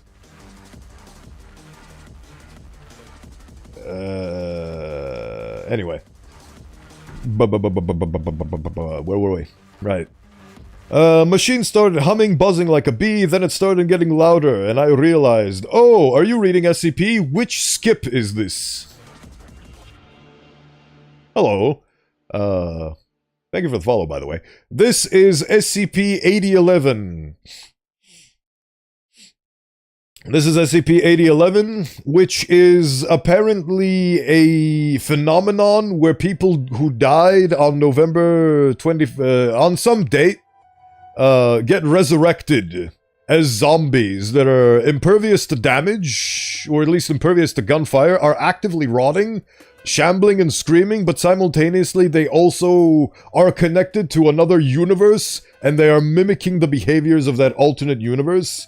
And whenever they eat somebody's face or feet, they seem to basically combine with that universe. It's a really strange SCP that I've been reading for the past 2 streams. This is the second stream. 2 hours in and I'm still on the same single article. So this is 8011. If you want to read it entirely on your own time, it's like super universe dimension breaking zombies, essentially. And I'm almost through the whole article.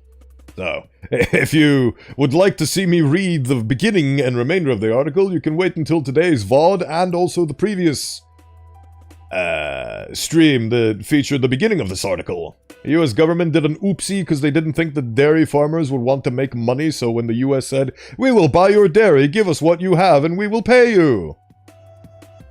Oh, it caused the dairy farmers to keep making milk because why not? They need to. Oh, so the story began with if you produce this, we will buy it no matter what. And finding a buyer is hard as hell. So when you have a guaranteed buyer in the form of the U.S. government, why not just keep making? Like, that's how you become a rich dairy farmer. I mean, I perfectly see their point. And I guess they didn't want to go back on their deal. At the time, the US government seemed to be the person that couldn't say no. And they just kept devouring the milk. And they kept making milk cheese bunkers. The dairy farmers milked it for what it's worth. Yeah, perfectly explained. and caused dairy farmers to keep making milk, because why not? They need to survive somehow, so they kept milking milk in the US, kept buying milk, they kept making milk. Milk conspiracy, everybody! Right. Started getting louder and I realized it was coming from the computer. Outside, where the lights were on, I heard the power flicker in and out. It was expected, though. Ulm and his team got us oriented on that before we started.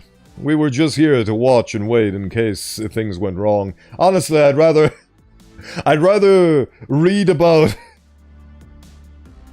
the cheesy conspiracy of the underground bunkers refrigerated with so many rations you could feed the entire world, rather than reading about a weird experiment about decapitated zombie heads, all being hooked up to the same computer via telepathic links, which is somehow trying to determine which universe those heads are communicating from. Which type of SCP do you like to read? My favorite types of SCPs are the ones where it basically gives you a concept, and then it just spends the remainder of the article experimenting. Like the machine, I don't remember which, I'm bad with numbers, but there was a coffee machine that could essentially make anything you requested of it. So if you asked it to give you the greatest drink ever, it would scan your brain and produce the greatest drink ever according to you. And it would basically just generate drinks. And I love that article because it just spent the remainder experimenting. Like, what would happen if you asked the vending machine for a cup of Joe? It would produce a cup made out of the liquids from the guy named Joe. And so on. So those are my favorite types of articles. And I will never forget the article about that poor chair that was absolutely shredded by the Gawk. I hate the Gawk for it. They are evil for destroying that poor chair. All it wanted to do was to help people. Why'd you have to kill that chair? Didn't even kill it, to turn it into shreddings. Until the non-profit organization changed, which caused dairy farmers to earn average while the organization funds fast food chains with the money and supply of unlimited cheese. That's why a lot of fast food got menus that have excess amount of cheese menu. From Taco Bell to pizza joints that have cheese pizza with ultra thick cheese that is basically 80-ton cheese on pizza. My God! With every passing statement you make, you just make me more and more hungry for cheese. You make my desire for sustenance override my desire to stream. So I might actually go BRB just so I can stuff my face with something. You would love 318. Alright. 3108. Alright, let's... I bet! Let's check it. Well, I have a queue. I have a lot of suggestions. I have... ooh, that's fun.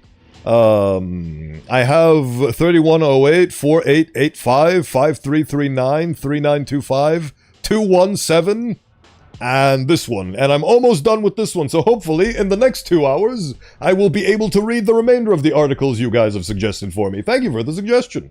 Cheese, Lewis! Hey, Peter, remember that time I was made entirely out of cheese? Anyway. The YouTube cheese conspiracy. Talk about cheese enough to make the streamer go eat cheese so they run out and buy more than we sell. Yes, this was all your cheesy conspiracy to make me go want to eat cheese. The cheese moguls absolutely have their grip. Honestly, if I could be sponsored by cheese, I would be. Worst part, the people working on this non-profit organization make millions by making people love cheese, meaning they have the easiest job that pays them millions. Sounds like the Oreo company. They just made the best cookie, and now they can just print money. But instead, they just keep making new and weird variations of the Oreos. I saw that College Humor skit, formerly College Humor, now Dropout. Anyway, I'd like to get through this article. Oh, alright. The lights on the computer connected to all the zombie heads is starting to flicker. I thought I was watching Bowenthius, not Metal Mouse. Cheese. Ulm and his team got us oriented on that before we started. We were just here to watch and wait in case things went wrong. After a while, the room began to light up a bit more. It was ethereal. A bright kind of light. I don't really know how to describe it. It was as if the wires, the big wires that connected the box to the computer, were glowing. There was nothing inside the wires, no big chemicals going through it, but at the same time it felt like something actually was. Then the computer powered on. It was this big screen that dominated the room. First it was dark blue, nothing on it. Then suddenly it started to turn on properly, flashing on and off as letters quickly went in and out of the screen. Would you like to hear about the cheese products and their vast types of cheese foods? I mean, yeah, the history of cheese is quite vast, and there's so many hundreds upon thousands of millions of different types of cheese. If we could be here all day, just the topic of cheese. I am tempted to rename the stream title to this to be the cheesiest stream I've had. Or maybe I should have said metal rodent. I have no idea what a metal mouse is. I have no idea what a metal rodent is. If you're talking about Iron Mouse, you could just say Iron Mouse.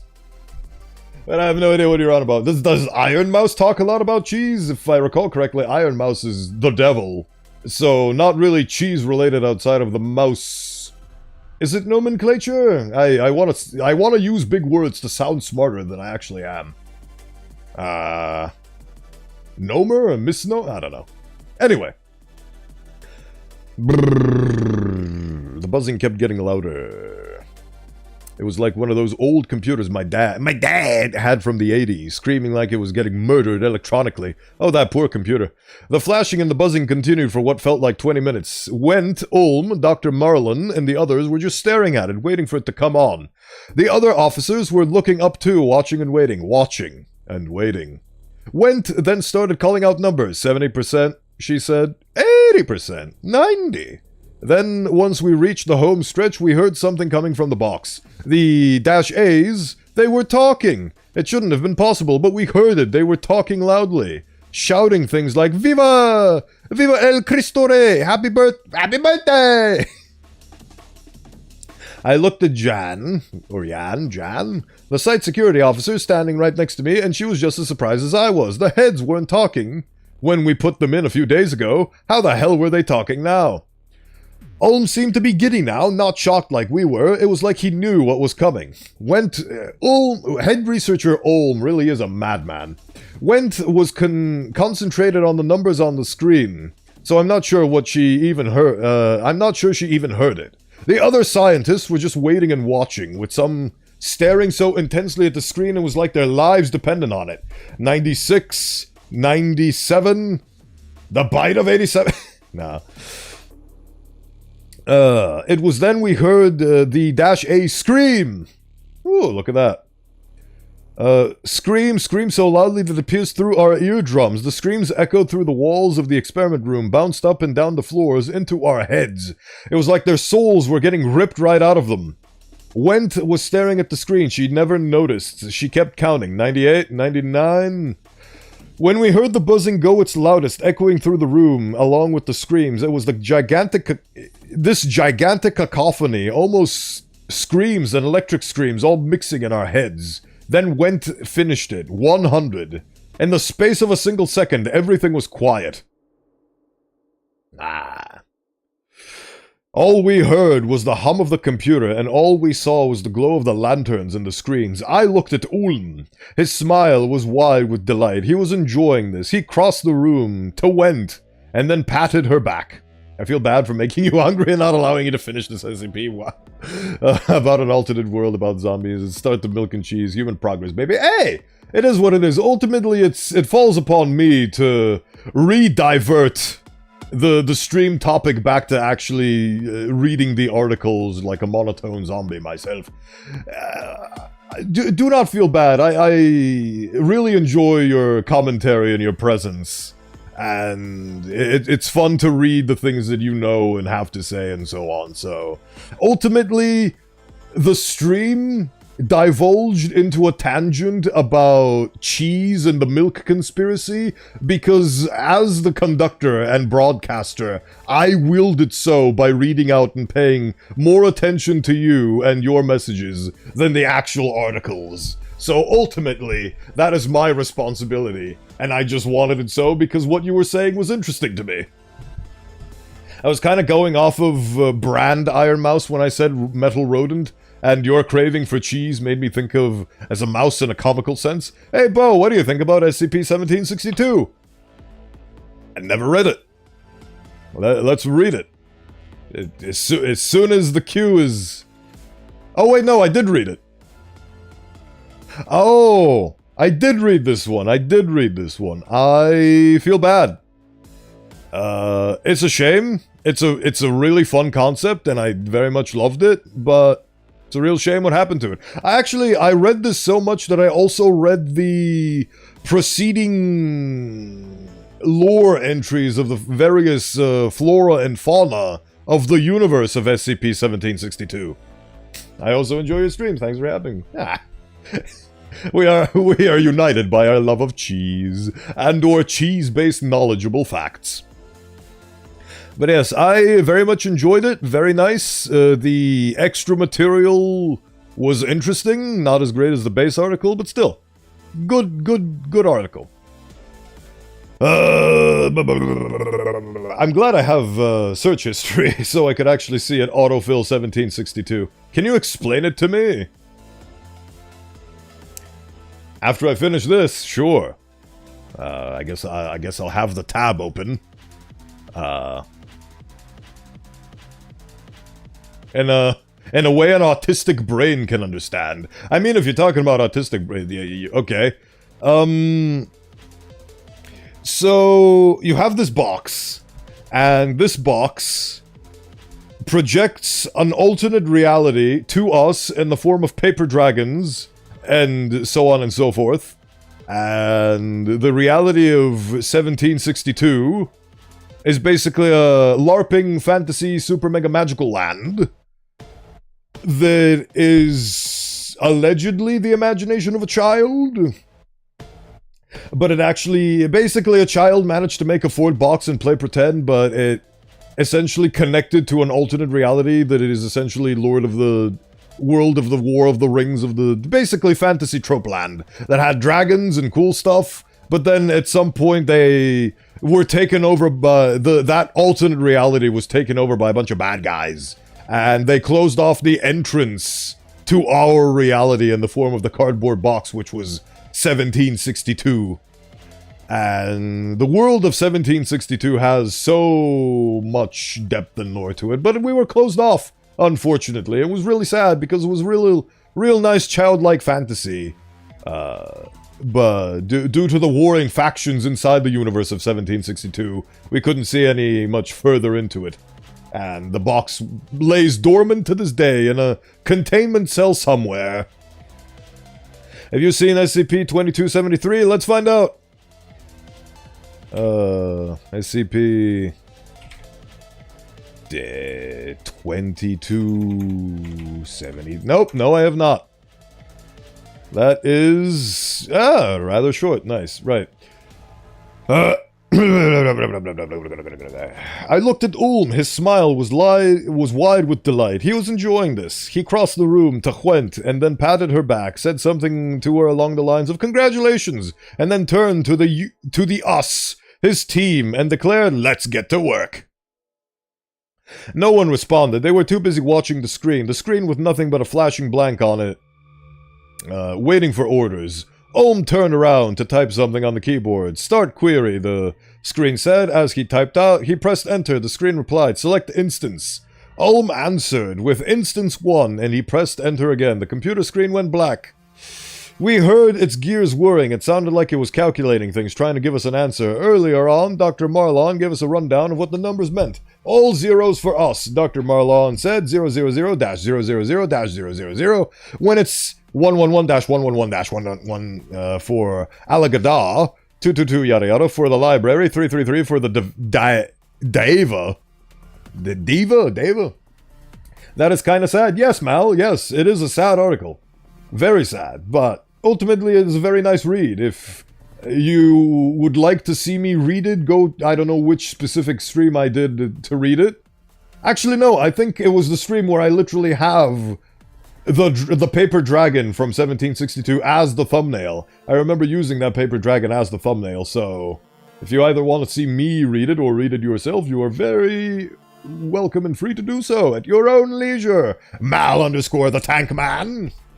Oh, I just realized why. I think Skull said something about tanking the views. I just caught that. when Mal first showed up. Oh, delightful. Didn't even catch up on that in the moment. Anyway... Marlon was holding a big, really old catalog at the time that he was talking, full of big numbers implying big universes. Yeah, it dated back to the 70s, and we were only just pulling it out now. Marlon was holding that book then, looking at Ulm and Wendt and the console from his seat. He was holding it tightly to his body, like he was waiting for a sign to open it and start looking through.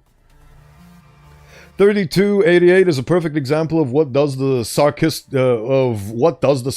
cult do. If you haven't read it, after all, they are about the flesh, the cult I mean. Yes, the flesh that hates. My God, so many I think I've tapped out. Like, I have 2, 4, 6.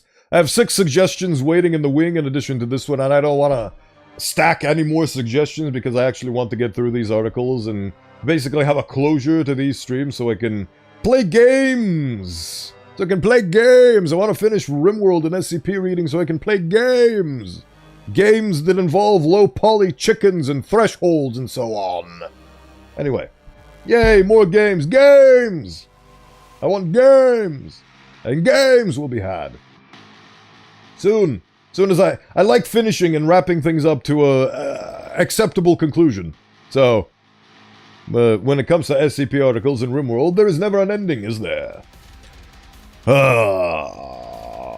Marlon was holding the book, Then the computer went back on, and we all saw it. 000, yada. That's what the computer said. All 0. So we're instance 1. Everyone stared at the screen. What felt like an hour passed. Also, if you have the time to read 5733 and its sequel 6733, both are fun. Oh. But you can read it later. Fair enough. Thank you for the understanding. I have a big backlog that just exists. The Sarkists are a bizarre faction since they have many sub-factions that are still part of the main faction. Fair enough. What games are you thinking of playing? Hold on, let me... I say that I should be more careful with what things I show of my desktop, but simultaneously, I mean... What does it matter? There you go, here's my Steam. Right. Oh god, that's 50 gigabytes, Lord have mercy. Oh yeah, I don't even remember this one. I bought this one to play it at some point, but then I forgot about it. Okay, so... this one I want to do. Arctic Eggs. These two I most recently bought because there was a sale and I want to play these. And these are just right up my alley because I really want to emulate this style in my own graphical fidelity. So, this, and this, doesn't matter. Life and Suffering of Sir Bronte, definitely. Already did I don't even know why I have it. Oh yeah, this one as well. So basically all of these. Talos Principle has been in the wings for quite some time. Hey Bo, what's your PC setup? My PC setup is available to view... in the About page and/or I have all of my specs, the full listing of my specs at the bottom, so you will be able to see what that is like. Not the greatest and most powerful PC on the planet, but I think it gets by, and I'm proud of it. I recommend Lobotomy Corporation or Penumbra, the Black Plague. Yes, things like that. Lobotomy Corporation, I think I've heard of that before. Do I have Lobotomy Corporation? No. No, I do not. But, it will be done in the fullness of time. But yes, these things. Intravenous I already played and kind of fell off with that one. But Arctic Eggs and Threshold, I can tell you, are at the forefront. So, there you are. Arctic Eggs is really great. I don't want to miss that. Well, hopefully if I manage to finish the SCP articles I have today and RimWorld tomorrow, we will hopefully get into those games the next week. How much is it? I want to try PC building.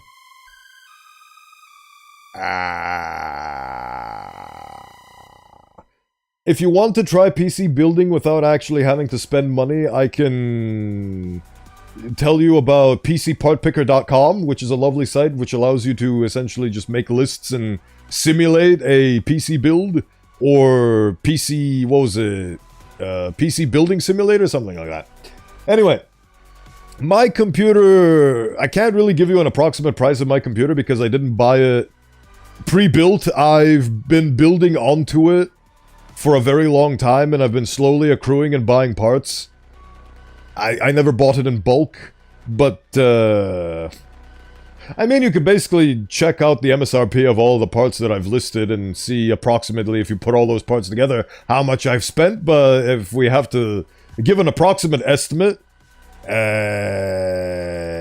about $2,000, give or take, approximately. Hello, Lector, welcome in. Bone interacts with chat too much, I'll just scare him away with math.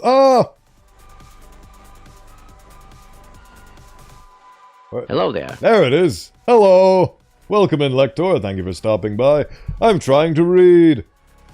Felt like, then Dr. Marlin jumped to his feet carrying the book, running to Ulm and went at the console. They started talking quietly, but angrily. Ulm was looking at Wen, asking if she got the connections right. Hydration. Hydration will be done. It was a game called Mycopsychosis. Oh, Mycopsychosis. It's a nice little game. If you want me to actually follow through, because probably I'm going to forget, I have a Discord. And do I have a suggestion? Did I get rid of the suggestions channel? Hold on. I'm willing to show my Steam library, but not willing to show the Discord. Did I delete the suggestions? I did. I was gonna say, if you want to suggest things, you can go to the Discord and suggest things on the suggestion channel, but I deleted that, because I wasn't seeing much use, so... Oh well. It is what it is. Mycopsychosis. I guess I'll have to write it down on my own terms. Where's my pen? Where's my pen? I've misplaced my pen! Is that my pen? No, that is not a pen. Suggestion channel. It is. Mycopsychosis. Google is not a thing that I use, but search engine. That is. Oh yeah, I forgot to do the hydration to the point where my mug disappeared.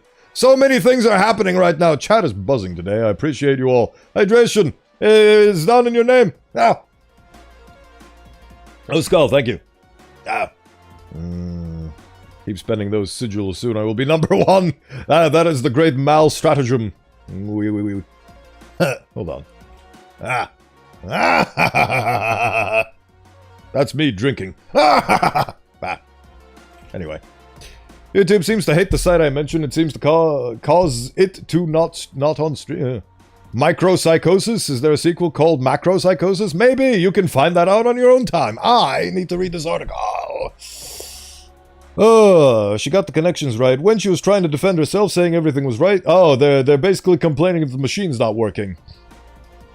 Everything had been double-checked, triple-checked, quadruple-checked. Marlon was cutting in, trying to say that maybe it was a bug or a fluke and that they had tried again to see where the -A's were coming from. Ulm looked at Marlon, then nodded. He looked at the console again, told when to type. When started typing. The screen flickered out, buzzing started again. All zeros. When tried again, another -A. The screen flashed, the buzzing came and went. All zeros. She did it again, all zeros. Ulm ran behind the screen to check the connections, to see if everything was alright. Nothing. He looked at the box, checked it for damage. Nothing. He looked back to Marlon and went, checked the console. Nothing. The computer was right. The researchers started buzzing amongst themselves, talking, whispering. They looked at the computer and back again, while Ulm and Gwent tried once more. More and more -A's. Which SCP is this? 8011! The one with the zombies in the tunnel, you know, the one that was mimicking doing office work in the sewer is this one. They've gotten to the point where they basically dissected a bunch of heads and have hooked them all into the computer and are trying to figure out which dimension these zombies are coming from. I'm Alexa, Bo can read. Bye-bye. Goodbye, Mal. Thank you for stopping by. Hope you have a lovely rest of your day. English, not great. Hey, it's good enough. You are coherent and cohesive to me. Still reading the zombie. Yes, it's been 2 hours and I still haven't gotten through the same article I ended the last stream on. That's amazing, isn't it, Lector? Right. They're all drawing the same source. Have got a number from the machine, either the same number or the same group, very close numbers. Then, one time, Dr. Marlin joked, if it was 0, that'd be fucking bullshit. Then asked why would it be bullshit. Marlon then went on to say that if it was 0, it meant they all -A's were imagining being in our universe. But that couldn't be true, since what they were experiencing was so different from ours, much less scary. Even if it was still the same fucked up world we all remember, a more mundane hellhole, a more normal kind of bad. In the world of -A's after November 2019, different things happened. There was no COVID, no economic recession, no crises, no wildfires, no hurricane, like Dylan and Einach. Ergo, Marlon said, it's bullshit. All zeros is impossible. The English grammar is bad, and what's mine? Well... comparison is the thief of joy, they say. Then Gwent piped up. What if it wasn't bullshit? What if the zeros meant that the A's were dreaming of the world as it should be, and they wandered off the path somewhere? To date, we've busted 300 burrows, 8,000 dead ones across sites from around the world, with hundreds of thousands more thought to be under the ground, trying to get out. But we've never gotten anything before November 23rd, 2019. Cohesive to hecht. Why would it be bullshit? Because the bullshit. The bullshitting everywhere. If we all get zeros, what if the lives that they're living in their heads are what we're supposed to be living right now? What if the reason that they're coming back is because they aren't supposed to be dead, but because things change? They are now? So what are you telling me, that the zombies are actually a resurrected projection of what the world could be rather than what it is? Marlon had no response to that, just chuckled and said, it's a wild guess for sure. Back then, I looked at the senior researchers, and I had no idea what they meant. I know it now. Went was right. The -A's had the script we were supposed to be quoting from, and they were quoting it from it successfully. Them eating people, it's all a means to get back the lives that they were supposed to be living. What? The shit that went through since 2020, the pandemic, the storms, the fires, it was because we were the ones that were off track. We were the ones that were off script. And the dead, and all their thousands, tens of thousands, hundreds of thousands, are the ones trying to hurt us to get back on it. Huh.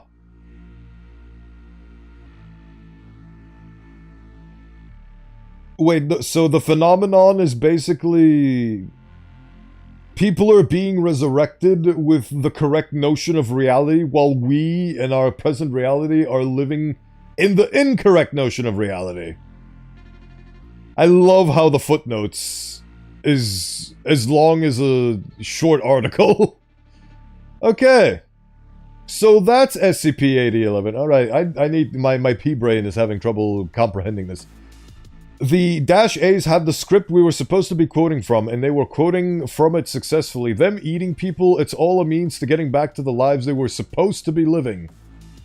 Oh, so our reality is a deviation in the continuum, and them eating people and being angry is them essentially trying to assimilate and steal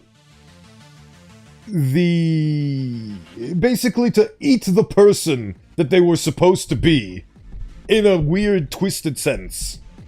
Like, for example, A14 having his wife Nicole Taylor Malkovich, that was supposed to happen, but through certain shifts in the continuum, that just didn't happen. So he went to go eat the husband in our it's weird to explain, but I think I get it now. It says we messed up how stuff was supposed to happen, and they kill who did it. Basically, yeah. That is an eloquent and succinct way to put it. Essentially, the zombie aggression, the hyper-aggression, is essentially the corpse acting out to try to fulfill the time stream. Which is why that guy angrily went and ate. Which is why he didn't get promoted and he didn't marry Nicole, so he ate the faces of the person who did get promoted instead of him, and the person who married Nicole instead of him, to get back on track with the quote-unquote real reality, which we have deviated from. I get it now. That's a very sci-fi concept. But hey, that's the Euclid class 8011, people. Wow. A lovely read. Oh, so when you put it through this lens, that means that Angelina Magalang, basically married her husband instead of Claudine Cold Barella. Ah. Divergence in the time stream. How delightful. But I think ultimately, that's a very interesting article. But ultimately, it's an article we finished reading from top to bottom. Next. Can I say a tiny little lore thing? You can. SCP-217, Object Class Keter. Special containment procedures. Containment areas to be kept behind two reverse pressure airlocks. Chemical shower sterilization, full contained atmosphere hazmat suits, and 24-hour post-interaction quarantine and testing are mandatory for all personnel entering containment area. I just realized that for the first time in my life, I never turned on the lights to stream. I knew I was missing something. Actually, before I start this new article, due to the aforementioned cheese and milk talk, I will feel the need to actually go take a break to snack on something. So I will leave you guys with a delightful set of words on stream for you to munch on metaphorically, while I literally munch on something I can find in the fathomless pantry. Right. So before we get into the next SCP, let us take a mild break.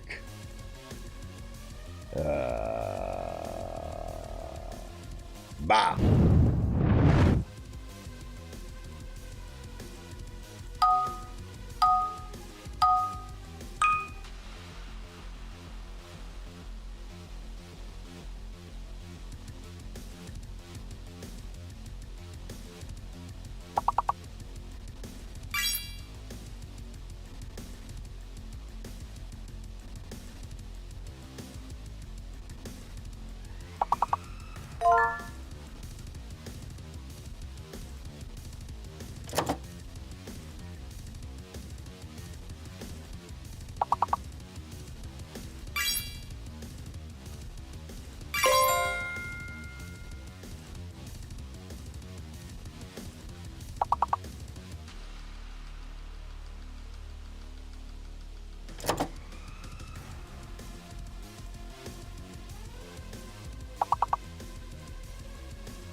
Ah.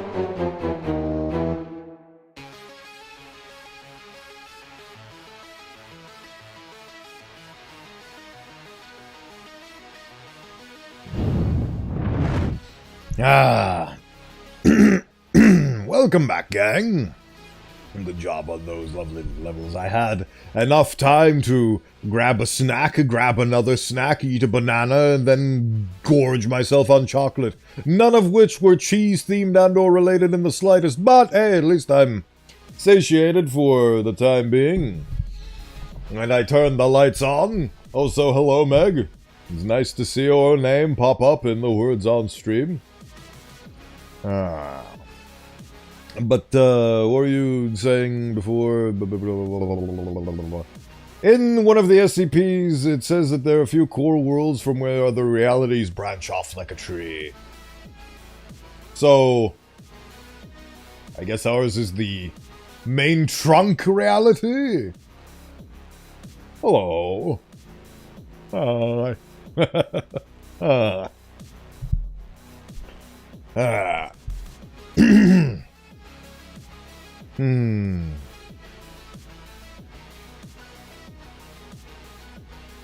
It's times like these that remind me that I'm good at only one thing.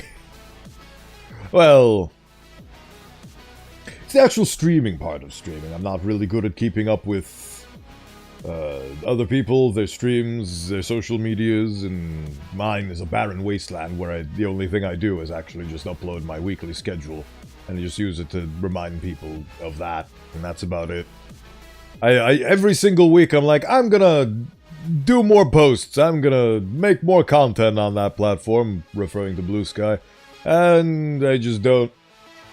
I don't have enough gas in the tank for it, I'm afraid. If only I could hire a manager / social media manager for the low price of free. It is, and I very much respect the hustle. I can't judge on how frequently you do it yourself. Like I said, I don't keep up with those things, so who knows, you might be in the same position with me. But I'm going to assume that you do your media proud and very well. And, well, I can't speak for you, but I can speak for myself. I don't. Like I said, not enough tank in the gas for it. Eyes may be bigger than your stomach. I have very big eyes. If you count this weird slit for eyes. I'm in the reality where that SCP exists and me something went wrong and it failed. You don't have enough gas, eat more beans. Beans! Right. Right, where were we? SCP-217, Object Class, Cutter. I'm starting from scratch. Special containment procedures. Containment area is to be kept behind 2 reverse pressure airlocks. Chemical shower sterilization, full containment atmosphere hazmat suits, and 24-hour post-interaction quarantine and testing are mandatory for all personnel entering containment area.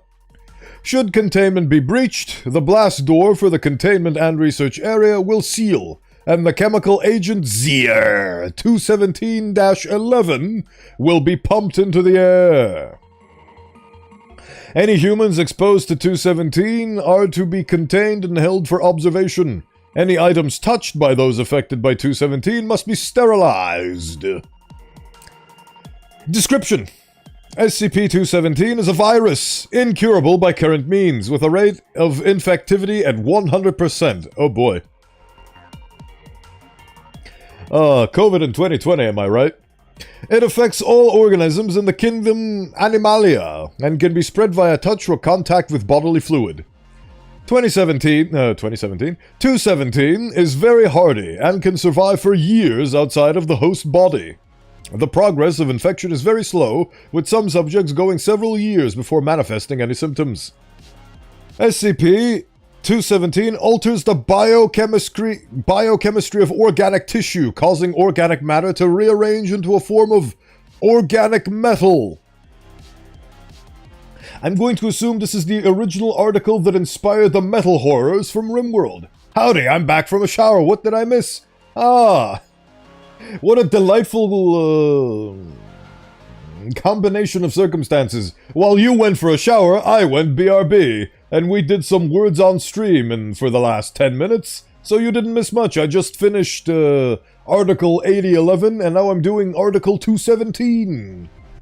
Welcome back. I hope the shower was pleasant. Right. So, organic metal. The processes involved with this change are not fully understood, but the advanced stages are well documented. A subject will begin to turn into a complex arrangement of gears and clockwork. Okay, maybe not the metal horror. These taking over for the former biological functions, so it turns you from a biological individual into a robot. It's the robot disease. Advanced stage infection is reported to be very painful, but earlier stages are oftentimes unnoticed, with only vague feelings of confusion, insomnia, and joint stiffness. Hearts are replaced by gears and small tubes, joints by gear networks, eyes by structures not unlike primitive hand-crank film cameras. SCP-217, where the real flesh turns into strong metal by the Church of the Broken God, truly. SCP-217 shows first on the outside of the body in all creatures except mammals. In mammals, it first converts the internal structure before manifesting outside of the body. This can cause those infected to go very long periods of time without knowing of infection. SCP-217 has been shown to totally convert the inside of the body before showing any externally visible symptoms. SCP-217... Oh, we're the weak flesh. I thought the real... Okay, my mistake on trying to correct you. Where the weak flesh turns into strong metal. Yes. SCP has even been shown to totally convert the inside of the body before showing any externally visible symptoms. SCP-217 has infected several major metropolitan areas in the past. Most notably... I missed the redacted statements. The mental state of those in the middle to advanced stages of infection has been shown to be much diminished. Subjects reported in a repetitive fashion are very dull and mechanical in action, are easily distracted and confused, and appear generally irritable when faced with new problems. Hey, it's me! In addition, research on a fully converted brain has data expunged. Document number 217-6, Notes on Symptoms. Subjects infected by SCP-217 have, at early stages, reported no major symptoms aside from increased lethargy and a general lack of emotional response. Some have reported a feeling of fluttering or moving under the skin, coupled with a persistent ticking noise. This noise seems to be most prominent when SCP-217 infects the shoulders, neck, and head. However, it is inaudible if recording equipment is pressed against the affected area. The Church of the Broken God have good intentions, but oh boy, they sure use painful and horrible methods to convert people into machines, since they believe human evolution is to become machine. Agreed, and they don't use this virus. So this is something that not even the Church of the Broken God would dare to use. When I discovered the weakness of the flesh, the virus turned me into a machine man with a machine mind and a machine heart. Probably made the virus by accident. Ha ha ha! That's adorable. Initial infection of SCP-217 is, as has already been stated, almost undetectable. As the infection advances, subjects will begin to feel sharp tearing pain in areas that are being converted. It has been compared to a knife wound or a deep muscle tear, and can persist for hours. Or several days, depending on both the subject and the area affected. The new clockwork organs appear to tear and rip at tissue for a short time, before becoming fully integrated and setting into the surrounding tissue, and this is believed to account for the pain. Oh. Creatures. Gross creatures. Areas infected appear to be metal, mainly brass, steel, and iron. Other substances have been reported, appearing to be leather, rubber, glass, wood, and other basic materials. Despite appearances, it is purely organic metal and even carries the subject's DNA. Organs and tissues affected appear more resilient than normal, carrying the same strength and density as the materials they resemble instead of normal tissue density. Areas damaged repair over time, but is much slower than standard human regeneration. We will cure this flesh that hates. Oh no, why is it turning flesh into gears, tubes, and wires? Oh god, they're suffering from success. Damaged areas can be instantly repaired by replacing damaged areas with new parts of the same type. Testing has shown that there are no ill effects if parts made from normal materials. Steel, wood, leather replace the existing biomechanical clockworks. Huh. Most alarming, people infected with SCP-217 can continue for months, even years, without being detected. With infection so easy to spread, hundreds could be affected before proper containment could be enforced. Infection appears to spread most quickly in large offices, malls, and other large concentrations of people. Ugh. Note, anything or anyone suspected or confirmed to be infected with SCP-217 is not to be allowed near SCP-882. Addendum. At this time, cross-examination between 229 and 217 is allowed only with O5 approval. Well, considering I have already 50 million articles to read, I am not going to add even more to the pile. Ugh.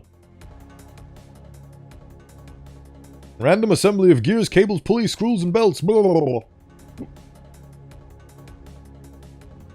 I find it nice the articles connect with other articles, but simultaneously, I do not have the time for it. So yeah, the virus, well, I guess it doesn't really have an opinion, it just slowly transforms you into a bioorganic metal man. A metal man of mischief, if you will. Right, next. Only with O5 approval. I mean, I'm O5, I could approve it, but I won't. So yes, you're right, never. Foundation considers the Church of the Broken God as an ally, but due to their unpredictable actions, they tend to clean. They tend to clear? You don't really need to, just more machine. Fair enough, Den of God. Fair enough. They tend to clean for the Church of the Broken God. What? Is it clear? They tend to steer clear of the Church of the Broken God? I mean, understandable if they would. Right, 3925. Next on the chopping block is 3925. Another not super short, but not as long as 1811, so... that one took me literally 2 streams to read through. Right. SCP-3925. Object class, Getter. Special containment procedures. No, they clean. Oh, they clean up after them. Okay. Tend to clean. Oh, I see. They cover up for them. Fair enough. Special containment procedures is SCP-3925 has a global reach and is spontaneously generated from an unknown source. Full containment is not currently feasible. Until such time as a permanent containment solution can be found, these procedures have been developed in order to minimize the duration and scale of SCP-3925 events and lower the risk of public exposure. So if the Church of Broken God messes up, they clean up the mess. Yes! Understood. I'm glad that in this world of snakes and chaos and gawks and so on, some agencies can actually ally with one another and help each other out. All individuals under the effect of SCP-3925 of an SCP-3925 event, once identified by local Foundation sources, are to be transported to the nearest Subdivision 03 facility. With the cooperation of national and international governments, these have been provided with the cover of government agencies relevant to the region. The Foundation always has to save the Church of the Broken God because they either found an anomaly they can't control or accidentally create a dangerous or uncontrollable anomaly. Ah! That's unfortunate. Maybe they should make a facility entirely just for the Church of the Broken God with very, very thick walls and padded cells. But then again, that's just another form of prison. Maybe everybody in the Church of the Broken God could be a great D-class personnel initiative. Anyway. Affected individuals will be given an appropriate briefing. regarding the agency needing to collect information from them. And reside on site while they complete SCP-3925-1. While they what? With the assistance of Foundation clerical staff. Once SCP-3925-1 has been completed to a satisfactory degree, and the SCP-3925 event affecting an individual has concluded, they may then be released to their previous activities with a subsequent 60-day observation period in the community. But around 2% of the time, they make something usable. And for that 2%, we shall give them all of our resources. 2% of the time, it works every time. Securing the cooperation of SCP-3925 affected individuals in this manner has been found to be the most effective and humane way of SCP-3925 containment. Is SCP-3925 an idea?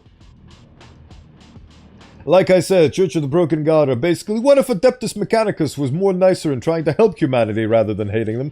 As soon as I discovered the weakness of my flesh, I need to become a Mormon and go spread the gospel of metal to every household while being respectful to their pre-existing notions and beliefs. That's honestly a fun twist to the Adeptus Mechanicus because they are very racist and very prejudiced. So honestly, spiritually cognizant and understanding Adeptus Mechanicus is a nice twist that I appreciate and approve of.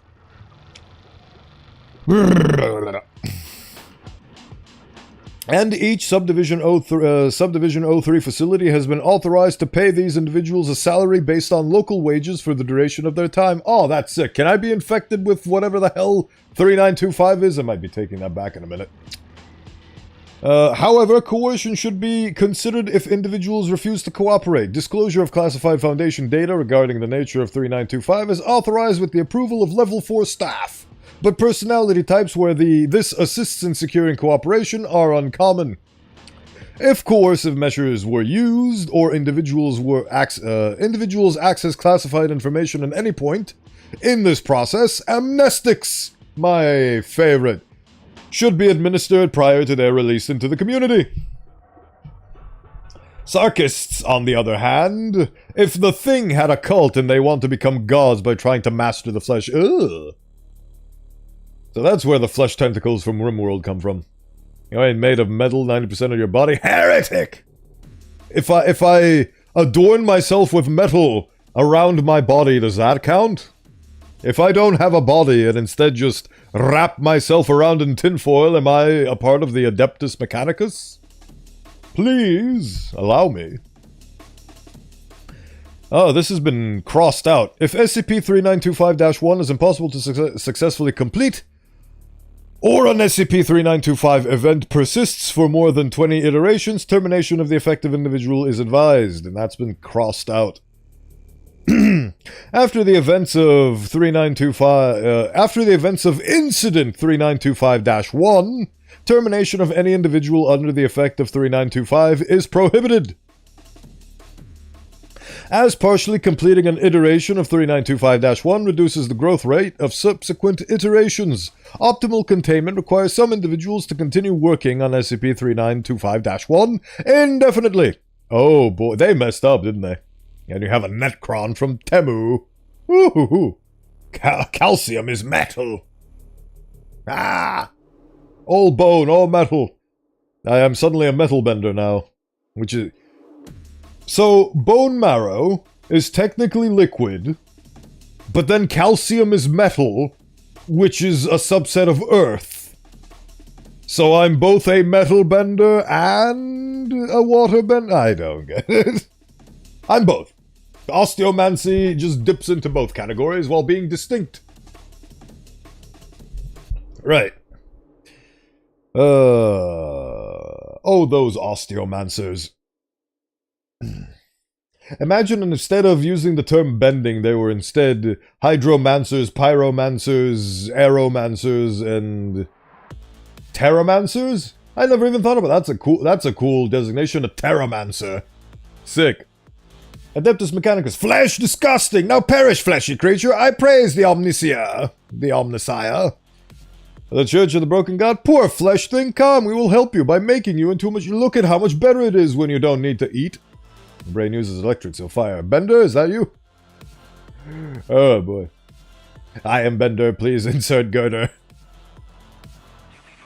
Right. Given the distress this situation causes, coercion is necessary for this purpose. There are currently individuals in this situation in Foundation custody. Since 1989, Administrative Subdivision 03 has been responsible for SCP-3925 management to facilitate centralized and streamlined containment measures. See Addendum 3925-1 for details. The special containment procedures are so long, but it makes sense because this is a Keter class, which means very, very difficult to contain. Hey, Bonebender, suffix with ender. Oh! Hey, Bender. Do you want to go eat some chicken tenders? Hey, Bender. I did watch that video. It is hilarious. Hey, Bender. I put you on the list for sex offenders. If you'd like to read more short SCP, you can always go to the classic. You can always go to ClassicCon.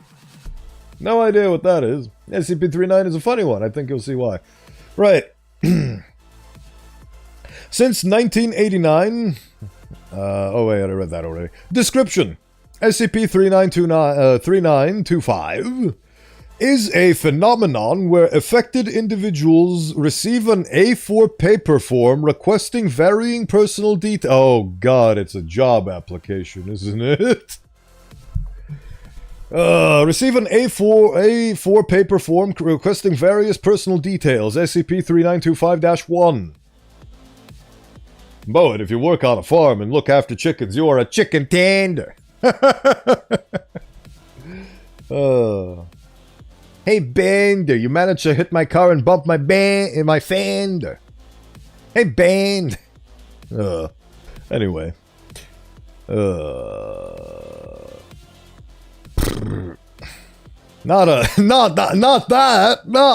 Oh god, we have to censor that word. Extreme gore, political themes, and so on. I sleep. Just job. Oh god, the chaos. It's paper and forms. From the first receipt of SCP-3925-1, individuals are considered to be affected by an ongoing 3925 event. If SCP-3925-1 is completed successfully and placed in a mailbox within 30 days, it will dematerialize and the just like my regular job applications. If it will dematerialize and SCP-3925 event will conclude. However, if 3925-1 is completed incorrectly or not returned, the individual will receive a new iteration of SCP-3925-1 to which the same conditions apply. When a new iteration is generated, the previous iteration loses its anomalous properties. Efforts to track SCP-3925-1 prior to its appearance or after its disappearance have been unsuccessful. Wow. That is a... what is it called? I forgot the word of it. Cognito hazard down there. Don't want to go there yet. SCP-3925 is estimated to affect approximately 200 individuals per month worldwide. All affected individuals are literate and numerate adults who reside in areas with a developed postal system. Although SCP-3925-1 appears to materialize at the individual's dwelling rather than being delivered by postal service. However, once an individual is under SCP-3925's effect, these criteria no longer apply, and 3925-1 will continue to manifest in their vicinity. Given these requirements, SCP-3925 has historically been observed in the developed world, but changing global economic circumstances have led to an increase in SCP-3925 events in developing nations. There are otherwise no distinguishing characteristics of affected individuals. SCP-3925-1 appears in the primary language of the affected individual.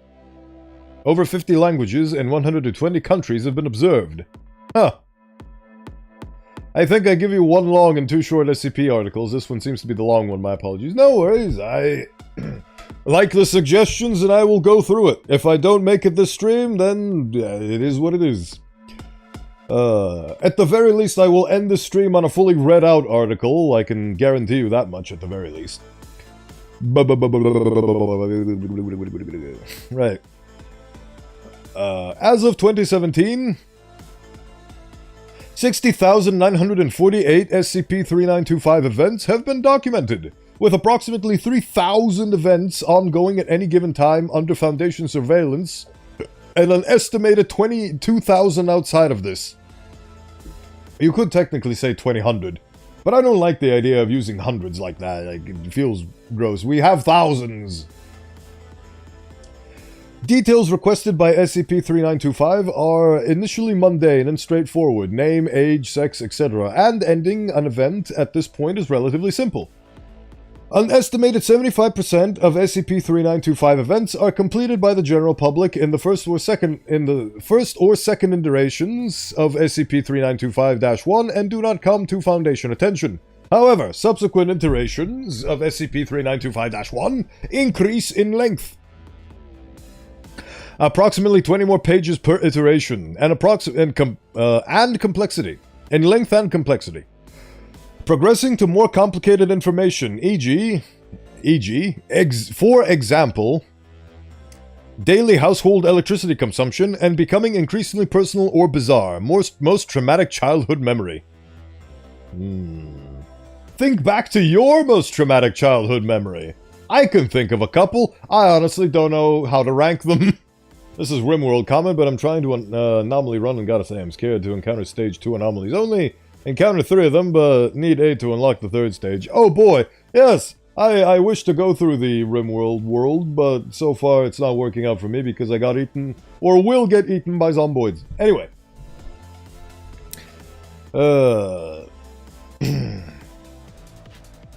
However, the subsequent formatting and designing SCP-3925-1 varies between individuals but remains consistent across iterations. All examples of SCP-3921-1 conclude with the following text. Thank you for your assistance. Property of Central Records. Current year. Yay, people use those. Look at that, Lector. You are quite well endowed among the YouTubian scholars.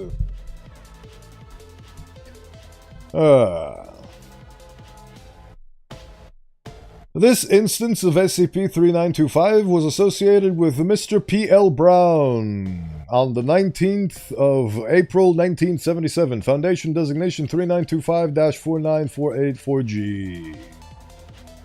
Iteration 1. Dear Mr. Brown, your assistance is required in updating our records. Please return this form within 30 days in an envelope addressed to a bank where you currently hold an account. I mean, the thing dissipates and disappears, so. Write your full name below. I am, male, female, other, prefer not to answer. Write any previous names you have held below, including childhood nicknames. That's interesting. Okay, so this is not a job application. Relax, everybody, relax. This is not a job application. We are safe. We are safe. Lovely. What is your occupation? If you are unemployed or ashamed to answer, leave the space blank.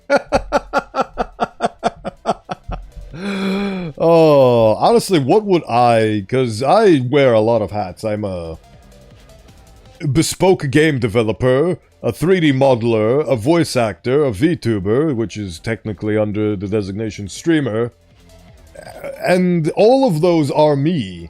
But I can't really point to exactly one, because all of those are my occupations. I occupy all those different spaces. And I've melded between my hobbies and my passions to the point where I can't really tell which one is a real job and which one is a hobby. Which is a great problem to have, don't get me wrong. I love that I have that problem, but simultaneously, what do I put down? I guess 3D modeler? Sure. I did something fun in RimWorld, which was a ritual that made one of my pawns very young, while the target to absorb 20 to 32 years from the Invoker, making the Invoker young. It was a successful ritual. Glad to know, because usually those rituals make you explode. You would like this, SCP. You are a professional hat mini-juber. I am a Joe Bear. Right. That's fun. Write your mother's full name below. If you do not know, or this question is not applicable, skip to question 20. I meant professional mini-jobber. Ah, I am Vegeta. Professional. My relationship with her is very good, good, average, poor, very poor. List all brands of cereal you consumed as a child below. If you require more space, continue. I love the initial hook. We need to update our records. What kind of cereal did you eat as a child? This is very important for upkeeping our records, you see. Oh, I can see why there's so many instances of this out there in the world, because this feels like a troll. But if you don't complete it, it'll just keep sending more and more after you. One sec. Oh. Fascinating. Anyway. Keep getting emails today. In grams, what is your average current daily cereal consumption? Mine would be 0. Yeah. I couldn't list it, it's too many. No, well, I mean, you have 3 spaces, so I guess top 3 would be applicable. Mark, I love the fact that this is basically a test because it's asking you for your own knowledge. Because if your knowledge is incorrect, it will send you another iteration back at you. So the anomaly knows this information already. You're basically being quizzed on your own life. Imagine if you had this SCP send you. That's exactly what I'm imagining right now. It's basically quizzing me on my own ability to not have dementia. With a mark with a tick or across all boxes that apply. At any time in the year 1999. I would love to know what happened to the guy who was terminated before they could fill out this form. Because this seems very benign. I don't think you need to kill whoever is doing this form. Anyway. Mark with a tick or across all boxes that apply. At any time in the year 1999, I participated in the following activities between the hours of 5 a.m. to 12 p.m. Eating breakfast, tooth maintenance, cleaning dishes, operating a Mercedes-Benz class commercial vehicle, laughing, crying. Yeah. Yeah, okay. Do you know every single action that you took from this list for an entire duration of a year? From the point of 5 a.m. to 12 p.m.? Do you know yourself, sir man? My god, that is magic. Imagine if you found out that you were trans by submitting one of these forms, and you say, I am male, and it comes back to you, no you're not. Wow. This is iteration 30. 188. How many motor vehicles are in your household? 0, 40 or greater. List their make and model below. If you answered to this question previously, skip to question 190. Write the description and number plate of the other vehicle you were most recently involved in an accident with. If you cannot remember, do not answer question 192. If this question is not applicable, answer the... Okay, so this is why, because it becomes so complicated. Answer question 192, but give the opposite answer, and you have a deadline of 30 days. Wow. I cannot remember. Okay. Mark with across all emotions you felt at the time of this event. Mark with any symbol that is not a tick, all other emotions. I mean, you... okay. I mean, you could fill the box in, that's not a tick. Have you renounced your god?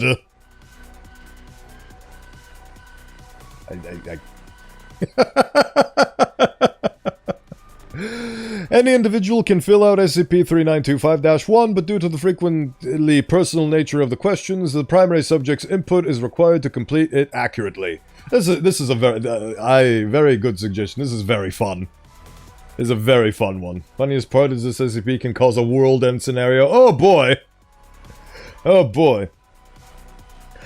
All information requested by SCP-3925-1 is theoretically available to the affected individual, but more complex question can be practically impossible to complete due to either the effort or memory recall required to collect the relevant information. As SCP-3925-1 iterations also increase in size, iterations beyond the 40th iteration are essentially impossible to complete.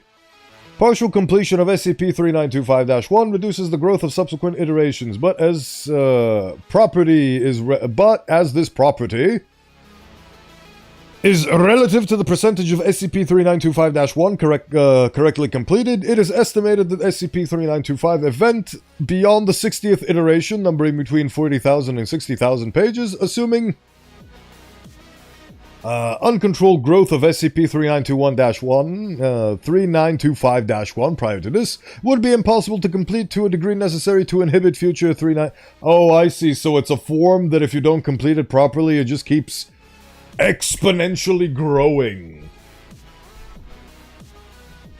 It's sent to an O5 personnel. Oh, brother. So this is why it can cause a world-ending scenario, because it basically covets the land in paper. Oh boy. Imagine a 4,000-page essay just teleporting into your house, effectively exploding it. And then it just explodes again when it teleports to somebody else. Magical. This will result in an eventual NK-class end-of-the-world scenario, with the mass of SCP-3925-1 predicted to exceed the mass of the Earth by the 350th iteration. Due to this property, both early detection and timely completion are a high priority for the Foundation. Fill out your forms, kids. Good God.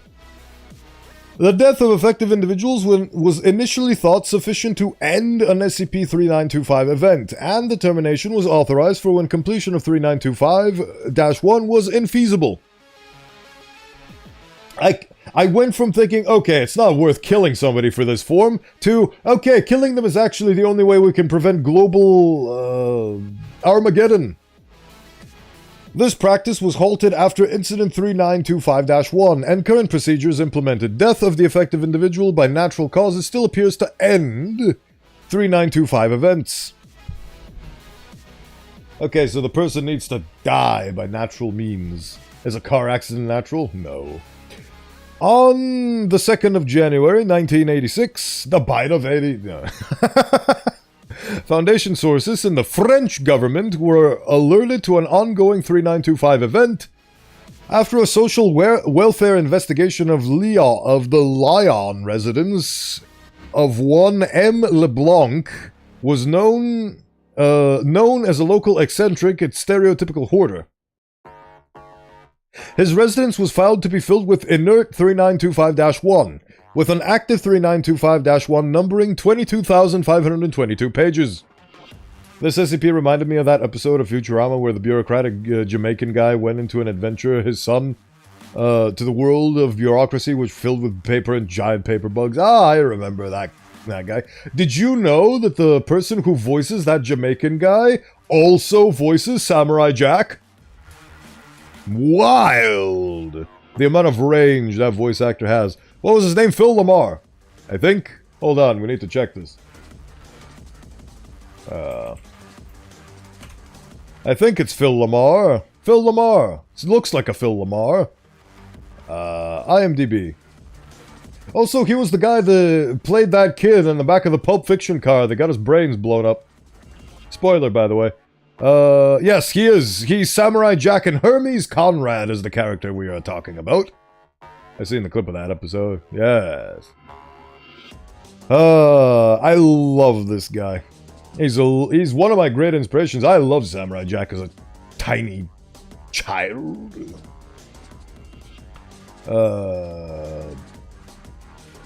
Wrong. Correct. Right. My man-witch. My man-witch man. Right. Reminds me of the beautiful joke from...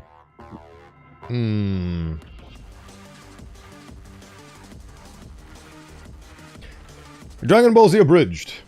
Hey man, I be telling you how to mash up that bomba-clat freezer. All you've got to do is... And it gets eaten. It's delightful. Estimated to be the 55th iteration.